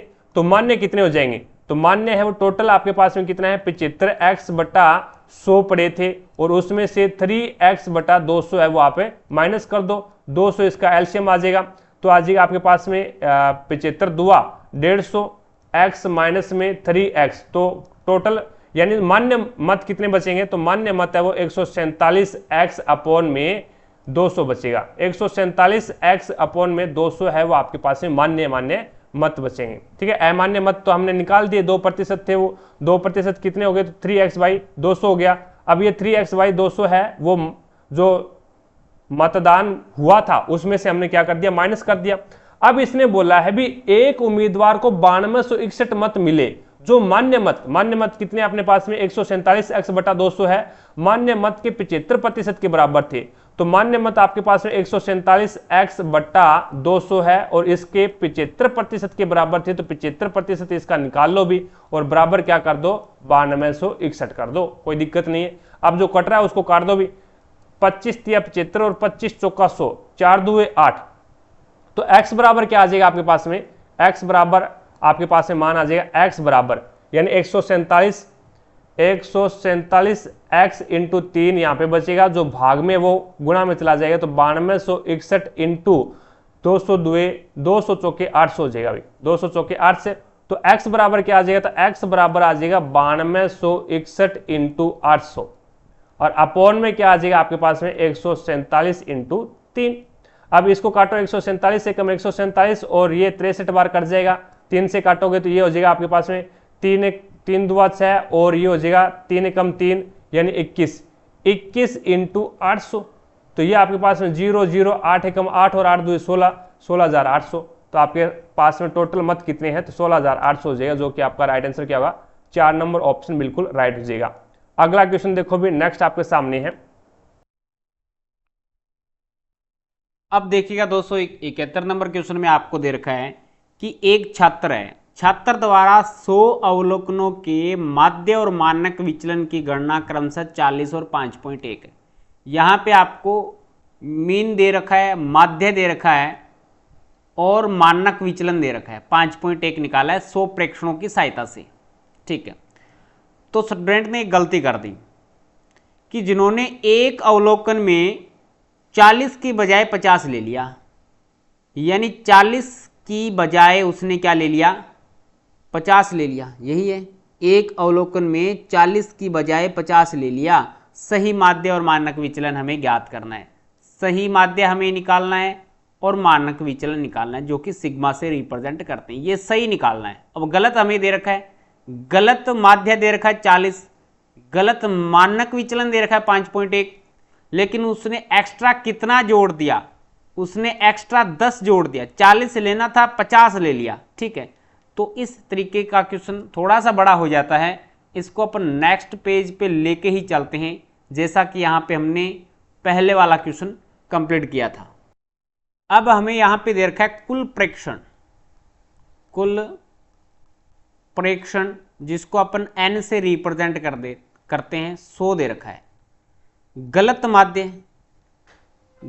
माध्य हमें कितना दे रखा है? मीन दे रखा है हमें x बार इजिकल टू 40, और गलत विचलन दे रखा है। गलत विचलन जिसको बोलते हैं सिग्मा से, वो कितना दे रखा है बताओ? गलत विचलन दे रखा है 5.1। ये बात हमें क्वेश्चन में दे रखी है। तो माध्य का फॉर्मूला क्या होता है? माध्य का फॉर्मूला होता है sigma F I x I upon में सिग्मा एफ आई अपॉन में सिग्मा एफ आई एक्स आई होता है। तो यहां पे अपन करेंगे तो सिग्मा एक्स आई अपॉन में ये करेंगे n का मान, ठीक है। तो x बार का मान 40 दे रखा है, बराबर सिग्मा एक्स आई अपॉन में n का मान कितना दे रखा है? 100 दे रखा है। तिरछा मल्टीप्लाई करेंगे, क्रॉस मल्टीप्लाई, तो सिग्मा एक्स आई का मान कितना आ जाएगा? 40 गुणा 100 तो 4000 आ जाएगा। 40 गुणा 100 तो कितना आ जाएगा? 4000 आ जाएगा सिग्मा एक्स आई का मान। अब प्रेक्षणों का गलत योगफल आ गया, प्रेक्षणों का गलत योगफल आ गया। अब प्रेक्षणों का सही योगफल निकालना है। क्या निकालना है?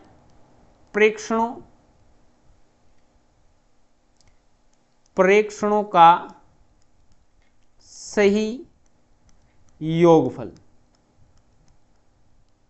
सही योगफल क्या हो जाएगा बताओ?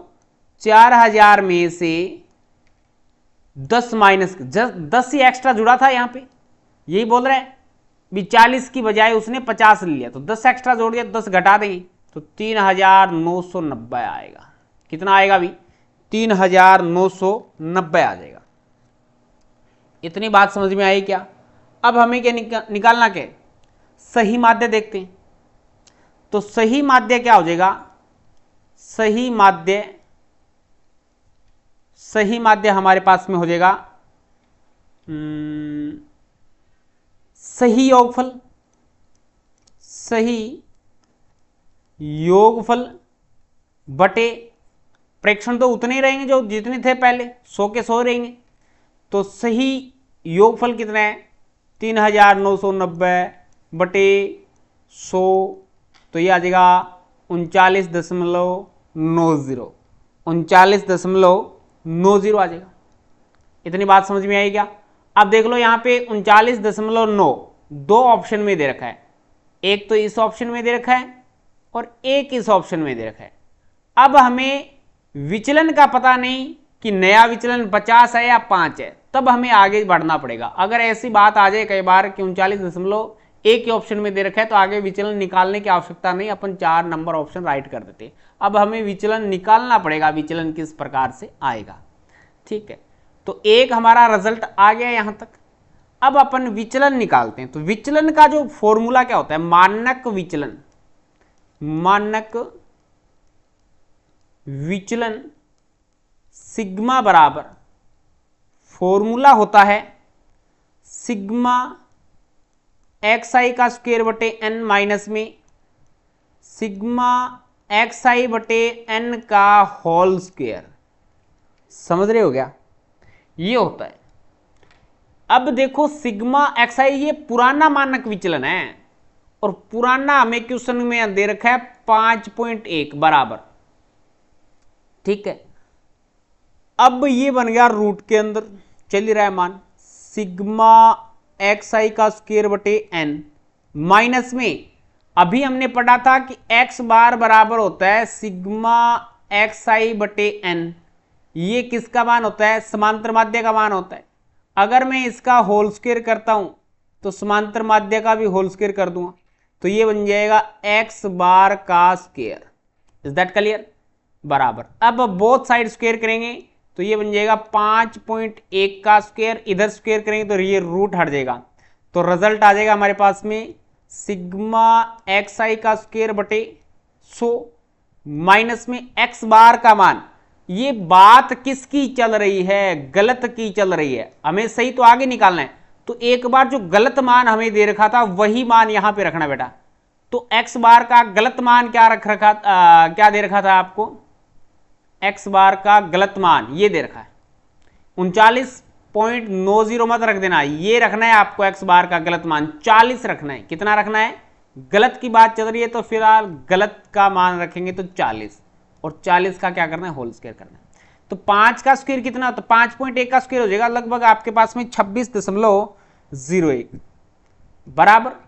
ये चल रहा है सिग्मा एक्स आई का स्क्वायर बटे 100 माइनस में 40 का स्क्वायर 1600 होते हैं।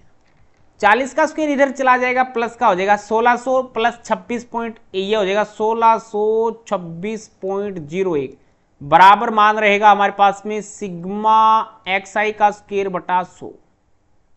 ठीक है, 100 इधर चला जाएगा तो गुणा में हो जाएगा इसके, तो ये आ जाएगा सिग्मा एक्स आई का स्क्वायर बराबर 1625.01 गुणा में 100 है, अभी दशमलव हट जाएगा, ये 100 गुणा में जाएगा तो दशमलव हट जाएगा, तो ये रिजल्ट आएगा 1625.01 सिग्मा एक्स आई का स्क्वायर आएगा।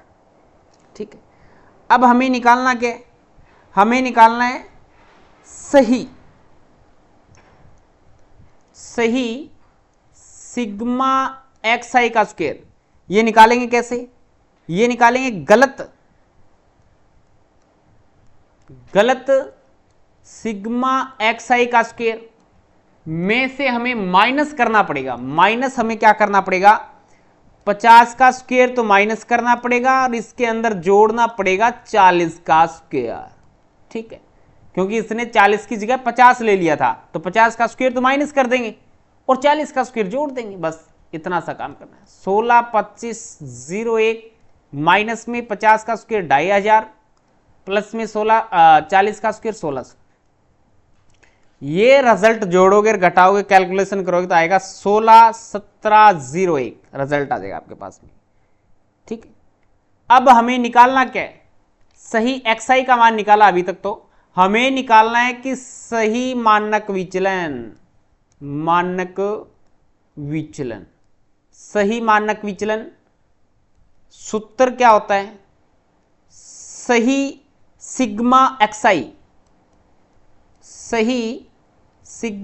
एक्स आई का स्क्वायर बटे हमें दे रखा है n का मान 100 ही रहेंगे, और सही माध्य का स्क्वायर, तो ये कितना आ गया? 1617.01 बटा 100 माइनस में ये आ गया था 39.90 इसका रूट। तो इसकी अगर आप कैलकुलेशन करते हो तो ये रिजल्ट आता है आपके पास कितना आएगा बताओ? ये कैलकुलेशन आ जाएगी 1617.01, 100 का भाग दे देंगे, एलसीएम 100 ले लेंगे, माइनस में ये आ जाएगा 1592.01 घटाओगे तो रूट में रिजल्ट आएगा 25, यानी 25 का वर्गमूल 5 होता है, तो 50 नहीं आएगा, 5 ही आएगा। सही मानक विचलन चेक कर लो, क्वेश्चन थोड़ा सा बड़ा था, एक बार समझ जाओगे तो मुझे लगता है कि आप थोड़ा सा इसको फास्ट कर लोगे। ठीक है, और कोई तरीका है नहीं इसका। तो 39.9 और 5 आपका सही माध्य और सही मानक विचलन आ गया। ऑप्शन नंबर 4 यहाँ पे राइट हो गया। क्वेश्चन समझ में आया? एक बार दोबारा आप देख सकते हैं, अगेन अपनी नोटबुक में आप उतार भी सकते हैं, चलेगा। अब चलते हैं नेक्स्ट क्वेश्चन की तरफ। 72 नंबर क्वेश्चन देखो भी आपके सामने है। निम्नलिखित में से कौन सा देश विश्व बैंक समूह का सदस्य नहीं है? तो क्यूबा हो जाएगा आपका राइट आंसर, 4 नंबर ऑप्शन। अगला देखो भी नेक्स्ट, अगला क्वेश्चन है किसी वर्त में 60 डिग्री का केंद्र कोण 35 सेंटीमीटर लंबे चाप को प्रतिच्छेदित करता है तो उस वर्त की त्रिज्या आपको ज्ञात करनी है।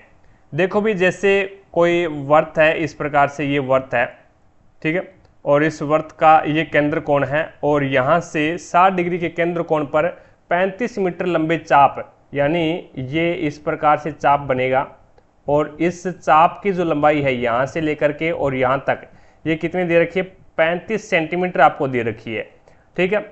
और ये जो कोण बना है वो कितना दे रखा है आपको, 60 डिग्री दे रखा है। अब आप उसी फॉर्मूले से करोगे, S बराबर क्या होता है, S बराबर होता है R into theta, R theta, यानी S बराबर, S क्या होता है, तो S होता है चाप की लंबाई, R यहाँ पे त्रिज्या है और थीटा है वो यहाँ पे रेडियन के अंदर कोण का मान है। अभी अब 60 डिग्री है तो 60 डिग्री को मैं क्या लिखूंगा, तो 60 डिग्री को पाई का मान 180 होता है और 180 के अंदर है वो 3 का भाग दे दूं, यानी पाई के अंदर 3 का भाग दे दूं तो यहाँ पे 60 डिग्री आ जाए, कोई दिक्कत नहीं है। तो ये रेडियन के अंदर मान बन गया। अभी अब यहाँ पे S का मान आपको 35 दे रखा है, चाप की लंबाई, R आपको ज्ञात करना है और यहाँ पे रेडियन का मान कितना है, अभी सॉरी थीटा का मान कितना है रेडियन के अंदर, तो ये है पाई अपॉन में 3। अब आपको तो R ज्ञात करना है, तो R ज्ञात करोगे तो R बराबर क्या हो जाएगा, तो ये हो जाएगा 35 जो गुणा में है वो तो भाग में चला जाएगा, जो भाग में वो गुणा में चला जाएगा, तो 35 इंटू 3 और अपॉन में पाई आ जाएगा। तो 35 दिया 105 होता है, अभी 105 अपॉन में पाई, तो यहाँ पे R का मान क्या आ जाएगा, 105 अपॉन में पाई सेंटीमीटर। 3 नंबर ऑप्शन आपका बिल्कुल राइट हो जाएगा। ये करंट अफेयर का क्वेश्चन है। 75 नंबर क्वेश्चन देखिए आपके सामने है, भारत के लिए समुद्री मार्ग की खोज किसने की थी, वास्को डी गामा ने की थी। 1 नंबर ऑप्शन आपका बिल्कुल राइट हो जाएगा। अगला क्वेश्चन देखो भी, 76 नंबर क्वेश्चन आपके सामने है। अब इसने बोला भी A, B और C सभी एक ही स्थान से अपनी यात्रा शुरू करते हैं और तीनों समान रास्ते से जाते हैं। हालांकि A 60 किलोमीटर पर घंटे की चाल से, B 75 किलोमीटर पर घंटे की चाल से और C 80 किलोमीटर पर घंटे की चाल से यात्रा करता है। इसके अलावा A, B से 5 घंटे पहले यात्रा शुरू करता है। यदि यात्रा के दौरान B और C दोनों एक ही समय पर A से आगे निकलते हैं, B और C है वो दोनों A को एक ही समय पे ओवरटेक करते हैं, तो A द्वारा यात्रा शुरू करने के बाद कितनी देर बाद C ने यात्रा शुरू की। अब देखो भी यहाँ पे 5 घंटे, यानी 5 घंटे पहले A ने B से यात्रा शुरू की है। B से 5 घंटे पहले ये कोई सिरा है, यहां से A चलेगा, यहीं से B चलेगा और यहां से C चलेगा। अब A ने क्या किया, B से 5 घंटे पहले यात्रा शुरू की है, तो इसका मतलब 60 किलोमीटर पर घंटे के हिसाब से चलेगा तो 300 किलोमीटर चल जाएगा। ये 300 किलोमीटर है वो, यानी कहने का मतलब A यहाँ पे पहुंच गया। अब B है वो 75 किलोमीटर पर घंटे के हिसाब से चलेगा और C है वो 80 किलोमीटर पर घंटे के हिसाब से चलेगा। अब यहाँ पे सापेक्ष दोनों एक ही दिशा में जा रहे हैं, तो सापेक्ष चाल है वो क्या हो जाएगी, घट जाएगी। अब ये 60 के हिसाब से चल रहा है और ये 75 के हिसाब से चल रहा है, तो ये 300 किलोमीटर की जो दूरी है वो कितने घंटे में कवर करेगा अभी, तो 300 किलोमीटर की जो दूरी है वो जो B है वो आपका सापेक्ष चाल कितनी आ जाएगी, सापेक्ष चाल 15 किलोमीटर पर घंटा आ जाएगी। तो इस हिसाब से B है वो इस 300 किलोमीटर की दूरी को 20 घंटे में कवर कर लेगा। अब 20 घंटे में ये कवर करेगा तो इसका मतलब हो गया भी A है वो 20 घंटे में कुछ ना कुछ तो चलेगा। भी ये 20 घंटे में इसने कवर की, तो इसका मतलब हो गया भी 20 घंटे में तो ये कवर की है, तो इसका मतलब A है वो 20 घंटे तो चला है। अब 60 किलोमीटर पर घंटे के हिसाब से चलता है, तो 20 घंटे में कितना चला, तो यहां से लेकर के और यहां तक लगभग मान लो भी ये 1200 किलोमीटर और चल गया ये। तो टोटल दूरी A ने कितनी कवर की है, तो टोटल दूरी A ने 300 तो ये कवर कर दी यहाँ पे, और 20 घंटे के अंदर है वो 1200 किलोमीटर ये कर दी, तो टोटल है वो 1500 किलोमीटर होगी। 1500 किलोमीटर है वो टोटल दूरी होगी। अब 1500 किलोमीटर है वो दूरी तय करने में A को कितना समय लगा, भी A तो 60 किलोमीटर पर घंटे के हिसाब से चला, तो यहाँ पे 5 घंटे तो पहले यहाँ पे चला था और 20 घंटे यहाँ पे चला था। टोटल है वो 1500 किलोमीटर की दूरी है वो 25 घंटे में कवर कर दी किसने, A भाई साहब ने। ठीक है, अब ये 1500 किलोमीटर की दूरी है वो C अगर कवर करता है, C अगर कवर करता है तो वहां पे C को कितना समय लगेगा, तो 80 किलोमीटर पर घंटे के हिसाब से चला, तो यहाँ पे 0 से 0 कैंसिल कर दो, तो ये हो जाएगा आपके पास में 75/4। अब 75/4 से अगर सोल्व करते हो तो 4 एकम 4 बच गया कितना, 3 35, 4 8 32 और उसके बाद में कितना बच गया, अभी ये बच गया 3/4 और इसको क्या बना लो आप मिनट बना लो तो 60 से गुणा कर दो तो ये हो जाएगा 4 एकम 4 15 चौके 60, तो ये आ जाएगा 18 घंटे और 45 मिनट के अंदर है वो ये इस दूरी को यानी 1500 किलोमीटर की दूरी को कवर कर देगा। अब देखो भी 1500 किलोमीटर की दूरी को ए ने कवर किया 25 घंटे में और सी कवर कर रहा है 18 घंटे 45 मिनट के अंदर। तो यहाँ पे देख लो कितना समय बाद है वो शुरू किया है, तो कितना समय बाद शुरू किया तो ये हो जाएगा 25 घंटे और यहाँ पे आ जाएगा 18 घंटे और 45 मिनट, तो इसमें 15 मिनट तो यहाँ पे बच जाएगी और उसके बाद में 14 में से 8 जाएगा तो बचेगा 6, तो 6 घंटे 15 मिनट के बाद में उसने क्या है शुरू किया था। अभी ये इसने पूछ रहा है भी ए द्वारा यात्रा शुरू करने के कितने देर बाद सी ने शुरू किया था, तो 6 घंटे 15 मिनट के बाद में बी ने ये यात्रा शुरू की थी, सॉरी सी ने ये यात्रा शुरू की थी ए के 6 घंटे 15 मिनट बाद में सी ने। आगे देखो भी एक विद्यालय में 2401 छात्र हैं, पीटी शिक्षण उन्हें पंक्तियों और स्तंभों में इस प्रकार खड़ा करना चाहता है कि पंक्तियों की संख्या स्तंभों की संख्या बराबर हो, तो पंक्तियों की संख्या कितनी होगी, यानी एक वर्ग बना लो 2401 है वो किसका स्क्वायर होता है अभी, तो 2401 है वो 49 का स्क्वायर होता है, 49 का स्क्वायर 2401 होता है, तो यहाँ पे 49 ही पंक्तियां होगी, यानी 49 पंक्तियां इस प्रकार से होगी और 49 ही इसके क्या हो जाएंगे स्तंभ हो जाएंगे। ठीक है, आगे देखो भी नेक्स्ट आपके सामने है पक्शिनिया ग्रेमिनिस कवक से होता है, तो गेहूं में ब्लैक रसट रोग होता है, गेहूं के अंदर है वो ब्लैक रसट रोग होता है। 4 नंबर ऑप्शन आपका बिल्कुल राइट हो जाएगा। कोबोल का पूर्ण रूप बताओ, भी पूरा नाम बताओ, तो common business oriented language, common business oriented language है वो कोबोल का पूर्ण रूप होता है भी। अगला क्वेश्चन देखो भी निम्नलिखित में से कौन सा लाभकारी कीट नहीं है, तो दिमक है वो लाभकारी कीट नहीं है भी, दिमक है वो लकड़ी के लग जाती है तो यहाँ पे मिट्टी बना देती है भी इसकी, तो ये लाभकारी कीट नहीं है। बाकी लाख का कीट है ये लाभकारी होता है, जिससे लाख प्राप्त किया जाता है, रेशम कीट से रेशम प्राप्त किया जाता है और मधुमक्खी से शहद प्राप्त किया जाता है, लेकिन दिमक से अपन माटी ही प्राप्त कर सकते हैं, तो ये लाभकारी नहीं है। आगे देखो भी 81 नंबर क्वेश्चन आपके सामने है, एक आदमी 25 किलोमीटर पर घंटे की चाल से गांव से डाकघर गया, ये लो गांव से डाकघर गया और 4 किलोमीटर पर घंटे की चाल से डाकघर से वापस गांव लौटा। इस पूरी यात्रा में उसे 5 घंटे 48 मिनट का समय लगा, तो गांव से डाकघर की दूरी बताओ। अब जाने में दूरी x तो आने में भी दूरी x, भी गया था गांव से डाकघर और आया डाकघर से गांव, तो दूरी तो समान है। अब दूरी समान है तो दूरी बराबर क्या होता है, दूरी हमने क्या मान ली x मान ली, तो x और यहाँ पे जाती वक्त गया था तो ये गया था 25 किलोमीटर पर घंटे के हिसाब से, तो ये जाने का समय हो गया और प्लस में ये है x और यहाँ पे आते वक्त आया था तो ये 4 किलोमीटर पर घंटे के हिसाब से आया था, तो ये क्या हो गया आने का समय और बराबर में कितना लगा 5 घंटे 48 मिनट। अब 48 मिनट को क्या है एक प्रकार से घंटे के अंदर चेंज कर लो, तो 5 और 48 में घंटे के चेंज करोगे तो ये 60 का भाग दे दो, तो 12 चौके 48 और 12 पंजे 60, ये हो जाएगा 5 पंजे 25 और 25 और 4 कितने होते हैं अभी 25 और 4 है वो 29 होते हैं, तो ये आपके पास में बन जाएगा 29/5 घंटे लगेंगे। अब आगे देखो भी इसमें आप एल्शियम लो, एल्शियम लोगे तो यहाँ पे 100 इसका एल्शियम आ गया, 25 चौका 100 4x प्लस में 25 चौका 100 तो 25x बराबर में आपके पास में आ गया 29/5। अब क्या करवा दो, अब इसका जोड़ोगे तो 25 और 4 कितने होते हैं भी 29x होते हैं, ये आपके पास में 29x बराबर में यहाँ पे 29x को आप क्या करो 5 से डिवाइड कर दो भी, सॉरी 5 से गुणा करवा दो, यानी वज्र गुणा करवाने का बोल रहा हूँ मैं एक प्रकार से, यहाँ से वज्र गुणा करवा दो।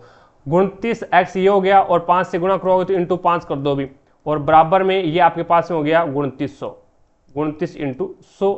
अब ये जो गुणा में है ना वो भाग में आ जाएगा, तो यहाँ पे आ जाएगा 29 इंटू 5, 29 इंटू 5 ये x बराबर आ गया आपके पास में, 29 से 29 काट दो 5 से 5 और 2 5 100 तो 20 किलोमीटर आ जाएगा।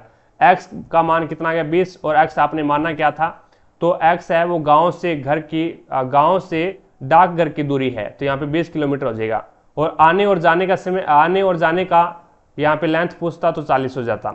आगे देखो भी यहाँ पे कौन सा प्रश्नवाचक स्नेह के स्थान पे आने वाला है, तो इन दोनों के अंदर अंतर देखो भी, यहाँ पे अंतर है, वो 16 में से 9 जाएगा तो बचेगा आपके पास में 5, नहीं 16 में से 9 जाएगा तो आपके पास में 7 बचेगा भी, 16 में से 9 जाएगा तो 7 बचेगा, और यहाँ पे 7 में से 4 जाएगा 3, 37, 37 का गैप है, और यहाँ पे भी कितने का है, 37 का गैप है, और यहाँ पे कितने का गैप है, तो इसके अंदर भी 37 का गैप है क्या, तो यहाँ पे भी 37 का गैप है, यानी -37 कर रहा है भी। तो 160 में से 37 माइनस करोगे, 10 में से 7 जाएगा तो 3, और 15 में से 3 गया तो 12, यानी 123 आ जाएगा। तो आपका राइट आंसर क्या होगा, 2 नंबर, यानी प्रत्येक के अंदर है वो 37 माइनस कर रहा है। अगला क्वेश्चन देखो भी नेक्स्ट, x का मान आपको ज्ञात करना है, तो यहाँ पे क्या कर दो, वज्र गुणा करवा दो, वज्र गुणा करवाओगे तो ये आपके पास में 144, x बराबर में क्या आ जाएगा, तो ये हो जाएगा 14.4 इंटू 0.144, और यहाँ पे 144 से गुणा करोगे, ये जो इसके गुणा में है इधर आएगा तो ये भाग में आ जाएगा 144, यहाँ से पॉइंट हटा दो, नीचे 0 लगा दो, तो 144 से 144 कैंसिल हो गया। अब क्या करना पड़ेगा, एक यानी इसका एक पॉइंट और लग जाएगा, एक कहने का मतलब 3 के बाद में तो पॉइंट है ही, और अब 4 के बाद में पॉइंट हो जाएगा 0.144, 0.144 पॉइंट यहाँ पे लग जाएगा। तो आपका राइट आंसर क्या होगा, 2 नंबर ऑप्शन आपका बिल्कुल राइट हो जाएगा। नेक्स्ट देखो भी अगला क्वेश्चन आपके सामने, अब इसमें बोला गया भी 3 क्रमागत चौराहों पर लगी यातायात बत्तियां क्रमशः प्रत्येक 35 सेकंड, 42 सेकंड और 90 सेकंड के बाद बदलती है। यदि ये बत्तियां 8 बजे एक साथ जलाई जाती है तो ये पुनः कितने समय बाद एक साथ बदलेगी, ये आपको बताना है। अब देखो भी 35 का, 42 का और 90 का आप क्या कर लो, एलसीएम ले लो। एलसीएम लोगे तो यहाँ पे इसको 5 से काट दो, 5 से काटोगे तो 5 7 35, और 42 का 42, और उसके बाद में ये हो जाएगा 5 से काटोगे तो 5 से कम 5, 5 8 40, उसके बाद में 7 से काटोगे तो ये हो जाएगा एक प्रकार से 7 से काटोगे तो 1 6, और ये हो जाएगा 18, फिर 2 से काट दो, 2 से काटोगे तो ये आ जाएगा 1 3, और ये आ जाएगा 9, फिर 3 से काट दो तो 3 1 1 और 3, फिर 3 से। अब ये इसका क्या आ गया, एलसीएम आ गया, 5 7 35, 35 2 70, और 70 तिया 210, और 210 तिया कितना आ जाएगा 0, 3 कम 3 और 3 2 630, इसका एलसीएम आ गया। तो कहने का मतलब है 630 सेकंड के बाद में क्या है वो वापस जलेगी भी, 630 सेकंड के बाद में वापस एक साथ जलेगी वो।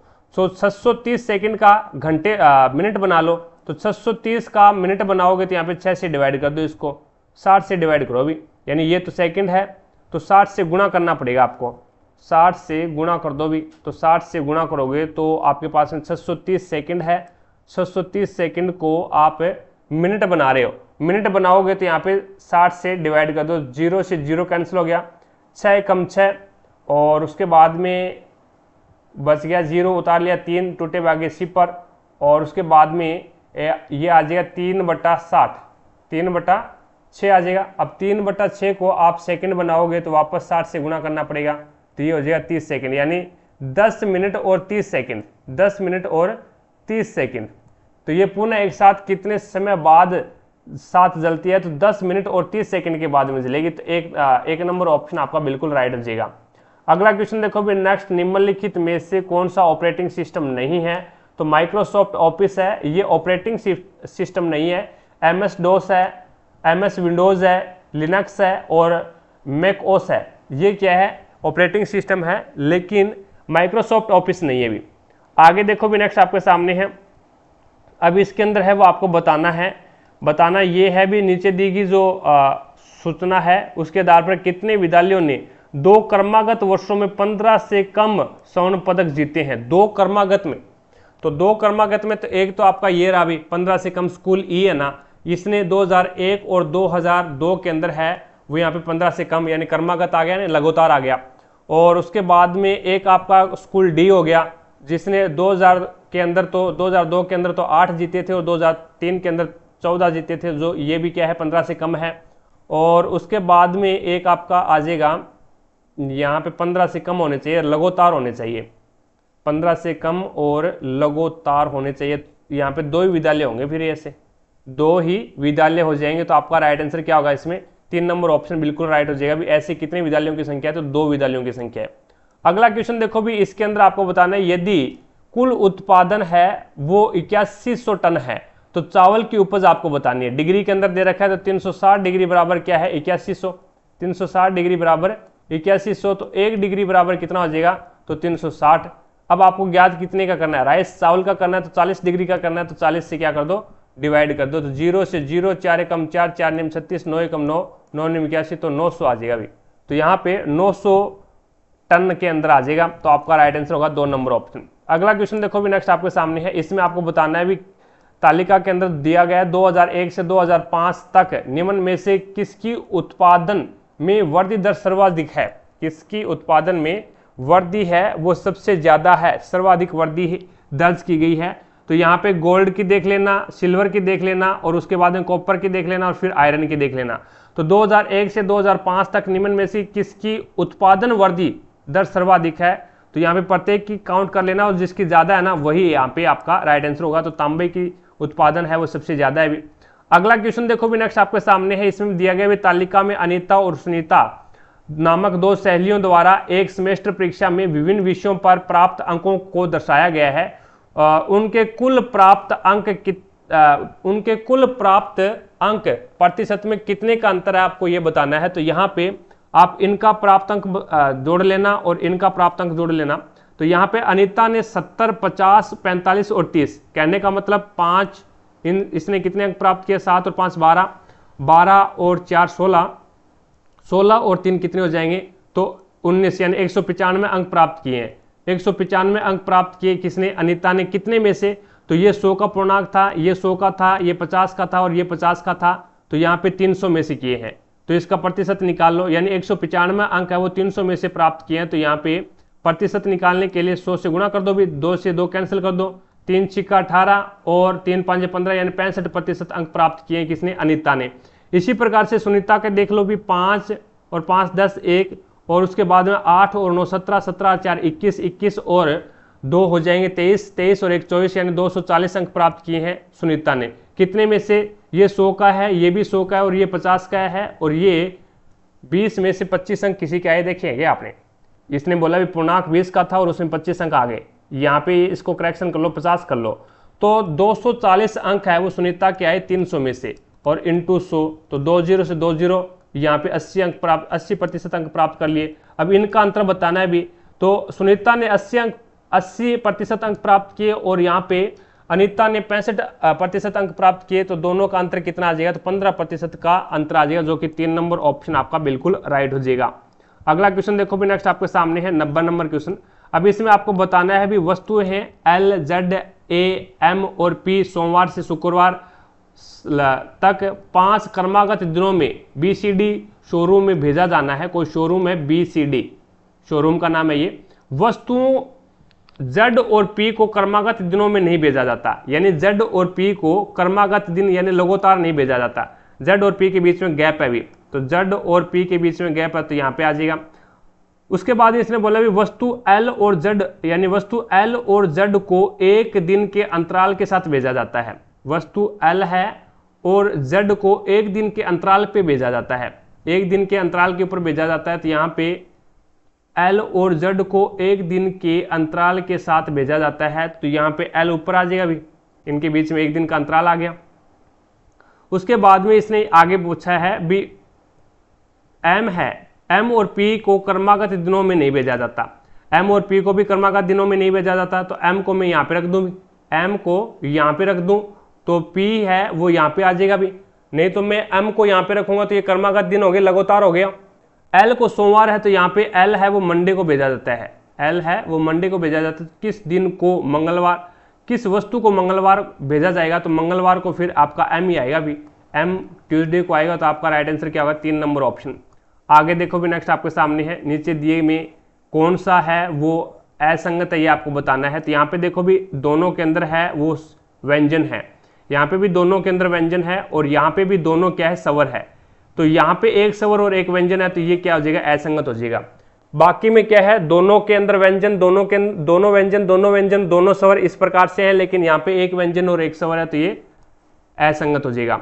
अगला क्वेश्चन देखो भी नेक्स्ट आपके सामने है। अब इसके अंदर है वो आपको दिया गया है भी निम्नलिखित में से किस आरेख में, निम्नलिखित में से किस आरेख में ए बी और सी के बीच के संबंध को दर्शाया गया है, जहां ए का अर्थ है पत्तियों का रंग, पत्ती होती है ना पेड़ की पत्ती, बी को दर्शाया गया है पीले रंग की चीजें और सी को दर्शाया गया है हरे रंग की चीजें।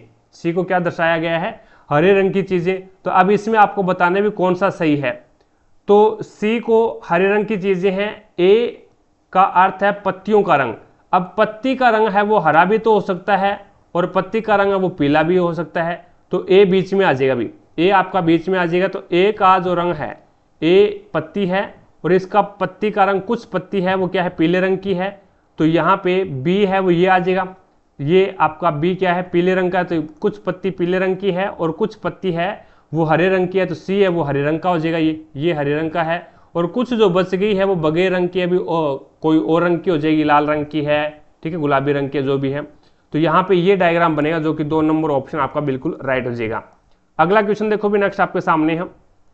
अब इसके अंदर है वो आपको बताना है पर्सनवाचक स्नेह के स्थान पे क्या आएगा। देखो भी क्या आता है, 11 पे 11 और 2 13, 13 और 2 15, 15 और 2 17, 17 और 2 19, 19 पे आता है एस।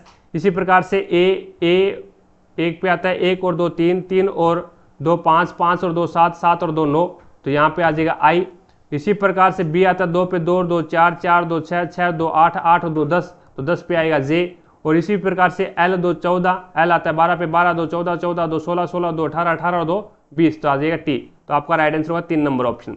अगला क्वेश्चन देखो भी नेक्स्ट आपके सामने है। इसमें आपको बताना है भी कौन सा सही है और कौन सा गलत है, ये आपको बताना है। तो देखो भी W से X बड़ा है क्या, W ये रहा और इससे X बड़ा है क्या, W से T बड़ा है, T और X दोनों बराबर हैं, तो मैं बोल सकता हूँ भी W से X बड़ा है, बिल्कुल सही बात है। क्या Q और S दोनों बराबर है, Q से W बड़ा है, W से T बड़ा है, T से X बड़ा है, T और X दोनों बराबर है, तो ये अपन नहीं बता सकते, ये गलत है। तो यहाँ पे केवल और केवल पहला ही निष्कर्ष पालन कर रहा है, तो यहाँ पे 2 नंबर ऑप्शन, बाकी 2 नंबर ऑप्शन है वो आपका राइट आंसर होगा। अगला क्वेश्चन देखो भी नेक्स्ट आपके सामने है। अब इसमें आपको बताना है कार, बस और मोटर वाहन। तो मोटर वाहन के अंदर ये बड़े वाला है वो मोटर वाहन है, मोटर वाहन के अंदर आपका कार आ गया और आपका बस आ गया, ठीक है। आगे देखो भी नेक्स्ट आपके सामने है। अब इसके अंदर है वो LETT, ER को क्या लिख रहा है, ये ER, इसको क्या लिख रहा है, ये लिख रहा है MGW X J और X।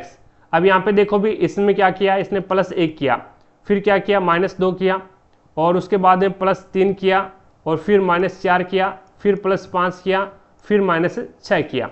तो इसी प्रकार से यहाँ पे देख लो भी इस शब्द को क्या लिखेगा, तो विकल्प में दिए गए किस शब्द को उस कुट भाषा में लिखा जाता है। अब ये उल्टा पूछ लिया इसने, यानी किस शब्द को कुट भाषा में लिखा जाता है, तो ये नीचे वाला शब्द तो आपको यहाँ पे दे दिया और ऊपर वाला शब्द है वो आपको पूछ रहा है।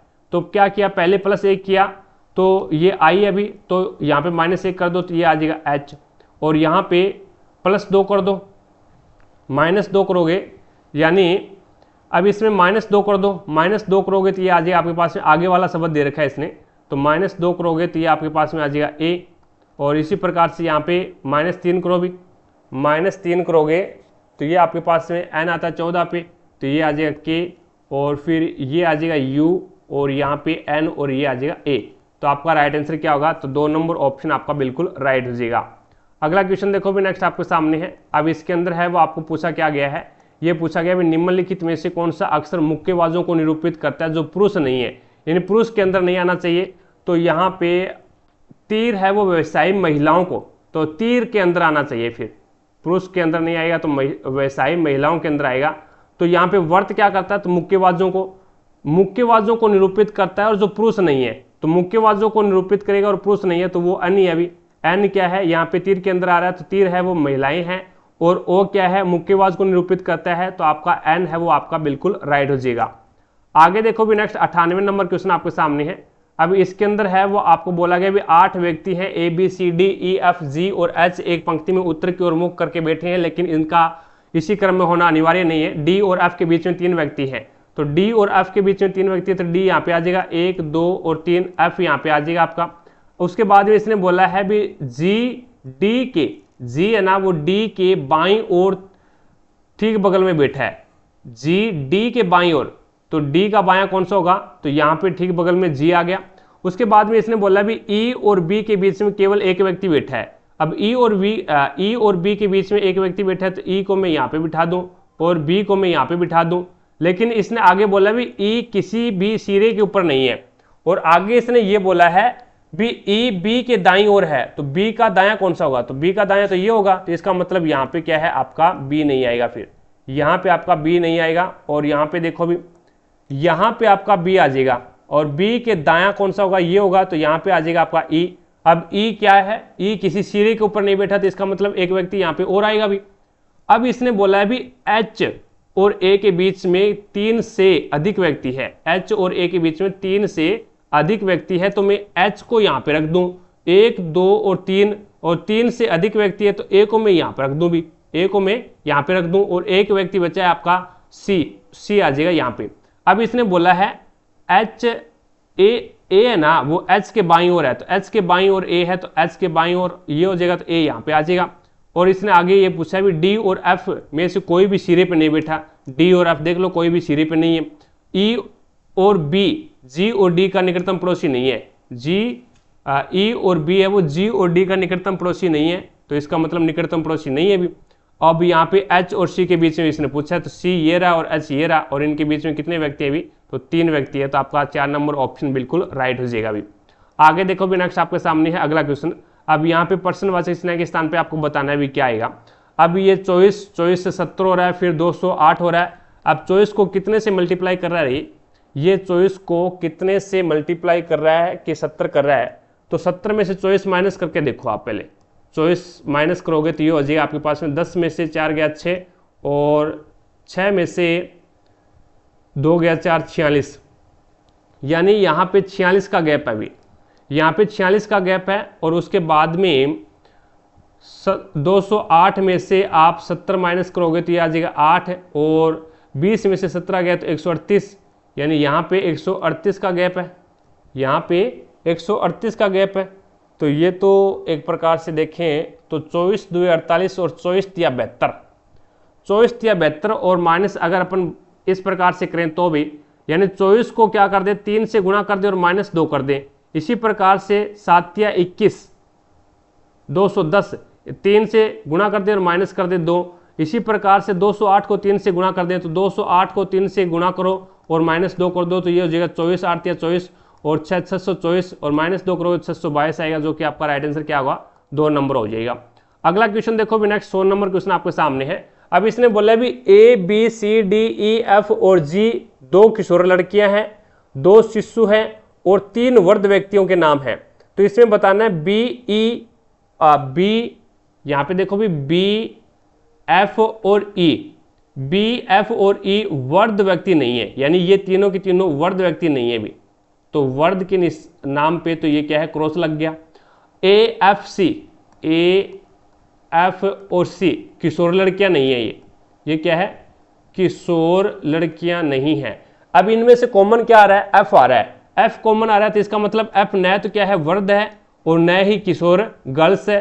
तो ये एफ है क्या, तो एफ है वो आपका शिशु आ गया, एफ आपका क्या आ गया शिशु, एफ आपका शिशु आ गया भी, यानी एफ दोनों के अंदर कॉमन है, तो इसका मतलब एफ वृद्ध भी नहीं है और एफ क्या है किशोर भी नहीं है, तो एफ क्या है फिर शिशु है। अब इसने 2 शिशु बताए हैं और 2 किशोर बताए हैं और यहाँ पे 3 वृद्ध बताए हैं। अब देखो भी जी एक वृद्ध व्यक्ति है, तो जी एक क्या है वृद्ध व्यक्ति है, तो जी बडेरा है भी। अब इसके अंदर देखो यहाँ पे वृद्ध व्यक्ति क्या क्या नहीं है, तो वृद्ध व्यक्ति एफ है वो आपका वृद्ध के अंदर नहीं आ सकता, और बी भी आपका क्या है वृद्ध नहीं है, और ई भी आपका क्या है वृद्ध नहीं है। तो इसका मतलब आपके पास में 2 कंडीशन बच गई, एक तो आपका बच गया ए और एक आपका बच गया सी, और यहाँ पे टोटल कितने है 7 है, A B C D E F और जी टोटल 7 है। तो इसके अंदर है वो आपके पास में कंडीशन 2 ही बची है, या तो ए है या फिर सी है। अब आगे देखो भी जबकि डी एक शिशु है, जबकि डी है वो एक क्या है शिशु है, तो शिशु 2 हो गए भी, शिशु क्या है 2 हो गए, तो यहाँ पे ये शिशु हो गया, यानी एफ और डी है वो शिशु है।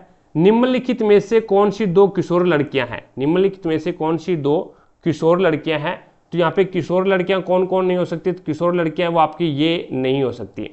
अब इसके अंदर किशोर लड़कियां अब बची कौन कौन सी है, यानी आपके पास में बच गया किशोर लड़कियों के बारे में बात करें तो ए नहीं हो सकती किशोर लड़कियां, ए किशोर लड़की नहीं है तो ए है वो आपका वर्ड है, भी ए है वो आपका वर्ड है, किशोर लड़की नहीं हो सकती, किशोर गर्ल्स है वो नहीं हो सकती, यानी शिशु आपके पास में दोनों के दोनों शिशु आ गए। तो बच गया क्या, ए वर्ड है और यहाँ पे सी है वो भी एक क्या है वर्ड है, सी भी क्या है वर्ड है, इसके अंदर अपन ने यहाँ पे किशोर गर्ल्स नहीं है, तो इसका मतलब क्या हो गया, जी वर्ड है, ए भी वर्ड है और सी भी वर्ड है। आपके पास है अब बच गया दो, और दो कौन कौन से बच गए, एक तो आपका बच गया बी, बी क्या है किशोर लड़कियां हैं, और उसके बाद में ई, एक ई बच गया, ये भी क्या है किशोर गर्ल्स है। तो बी और ई क्या है किशोर गर्ल्स है, तो आपका राइट आंसर क्या होगा, एक नंबर ऑप्शन आपका बिल्कुल राइट हो जाएगा, क्योंकि एफ हमने निकाला था शिशु, जो कि इसमें यहाँ पे कॉमन के हिसाब से, उसके बाद में आपको डी बता दिया, जबकि डी एक शिशु है, डी भी एक शिशु हो गया, तो आपके पास में दो शिशु कंप्लीट हो गए, दो ही शिशु हैं, तीन वर्ड है। अब इसके अंदर जी इसने बता रखा है वर्ड है, तो इसके हिसाब से ये अगर किशोर लड़कियां नहीं है, ये तो वर्ड है ही नहीं, ये तो वर्ड है ही नहीं, तो इसके अंदर जो आया वो वर्ड होंगे, फिर ए वर्ड होगा और सी भी वर्ड होगा, ठीक है। तो यहाँ पे तीन वर्ड कंप्लीट हो गए, बाकी बी और ई बच गया, ये किशोर लड़कियां होगी। तो इस प्रकार से हमने एक पेपर और कंप्लीट किया। आई होप आपको प्रत्येक क्वेश्चन समझ में आया होगा भी।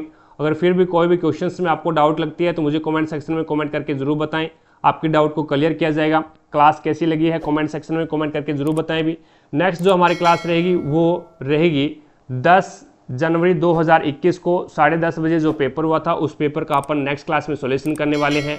तो चैनल पर अगर आप नए हैं तो चैनल को सब्सक्राइब करें, पास में लगे बेल आइकन को जरूर दबाएं, ताकि अपन जैसे ही नेक्स्ट वीडियो लेके आएँ तो उसका नोटिफिकेशन सबसे पहले आपके पास पहुंचे और आप तुरंत उसका लाभ उठा सको। और ज़्यादा से ज़्यादा अपने सभी दोस्तों के साथ में शेयर करें, ताकि सभी दोस्तों को पता लगे भी एनटीपीसी में किस लेवल के क्वेश्चन आते हैं और उसे कैसे सोल्व करते हैं। तो आज की क्लास में इतना ही, मिलेंगे अपन नेक्स्ट क्लास में, तब तक के लिए जय हिंद, जय भारत।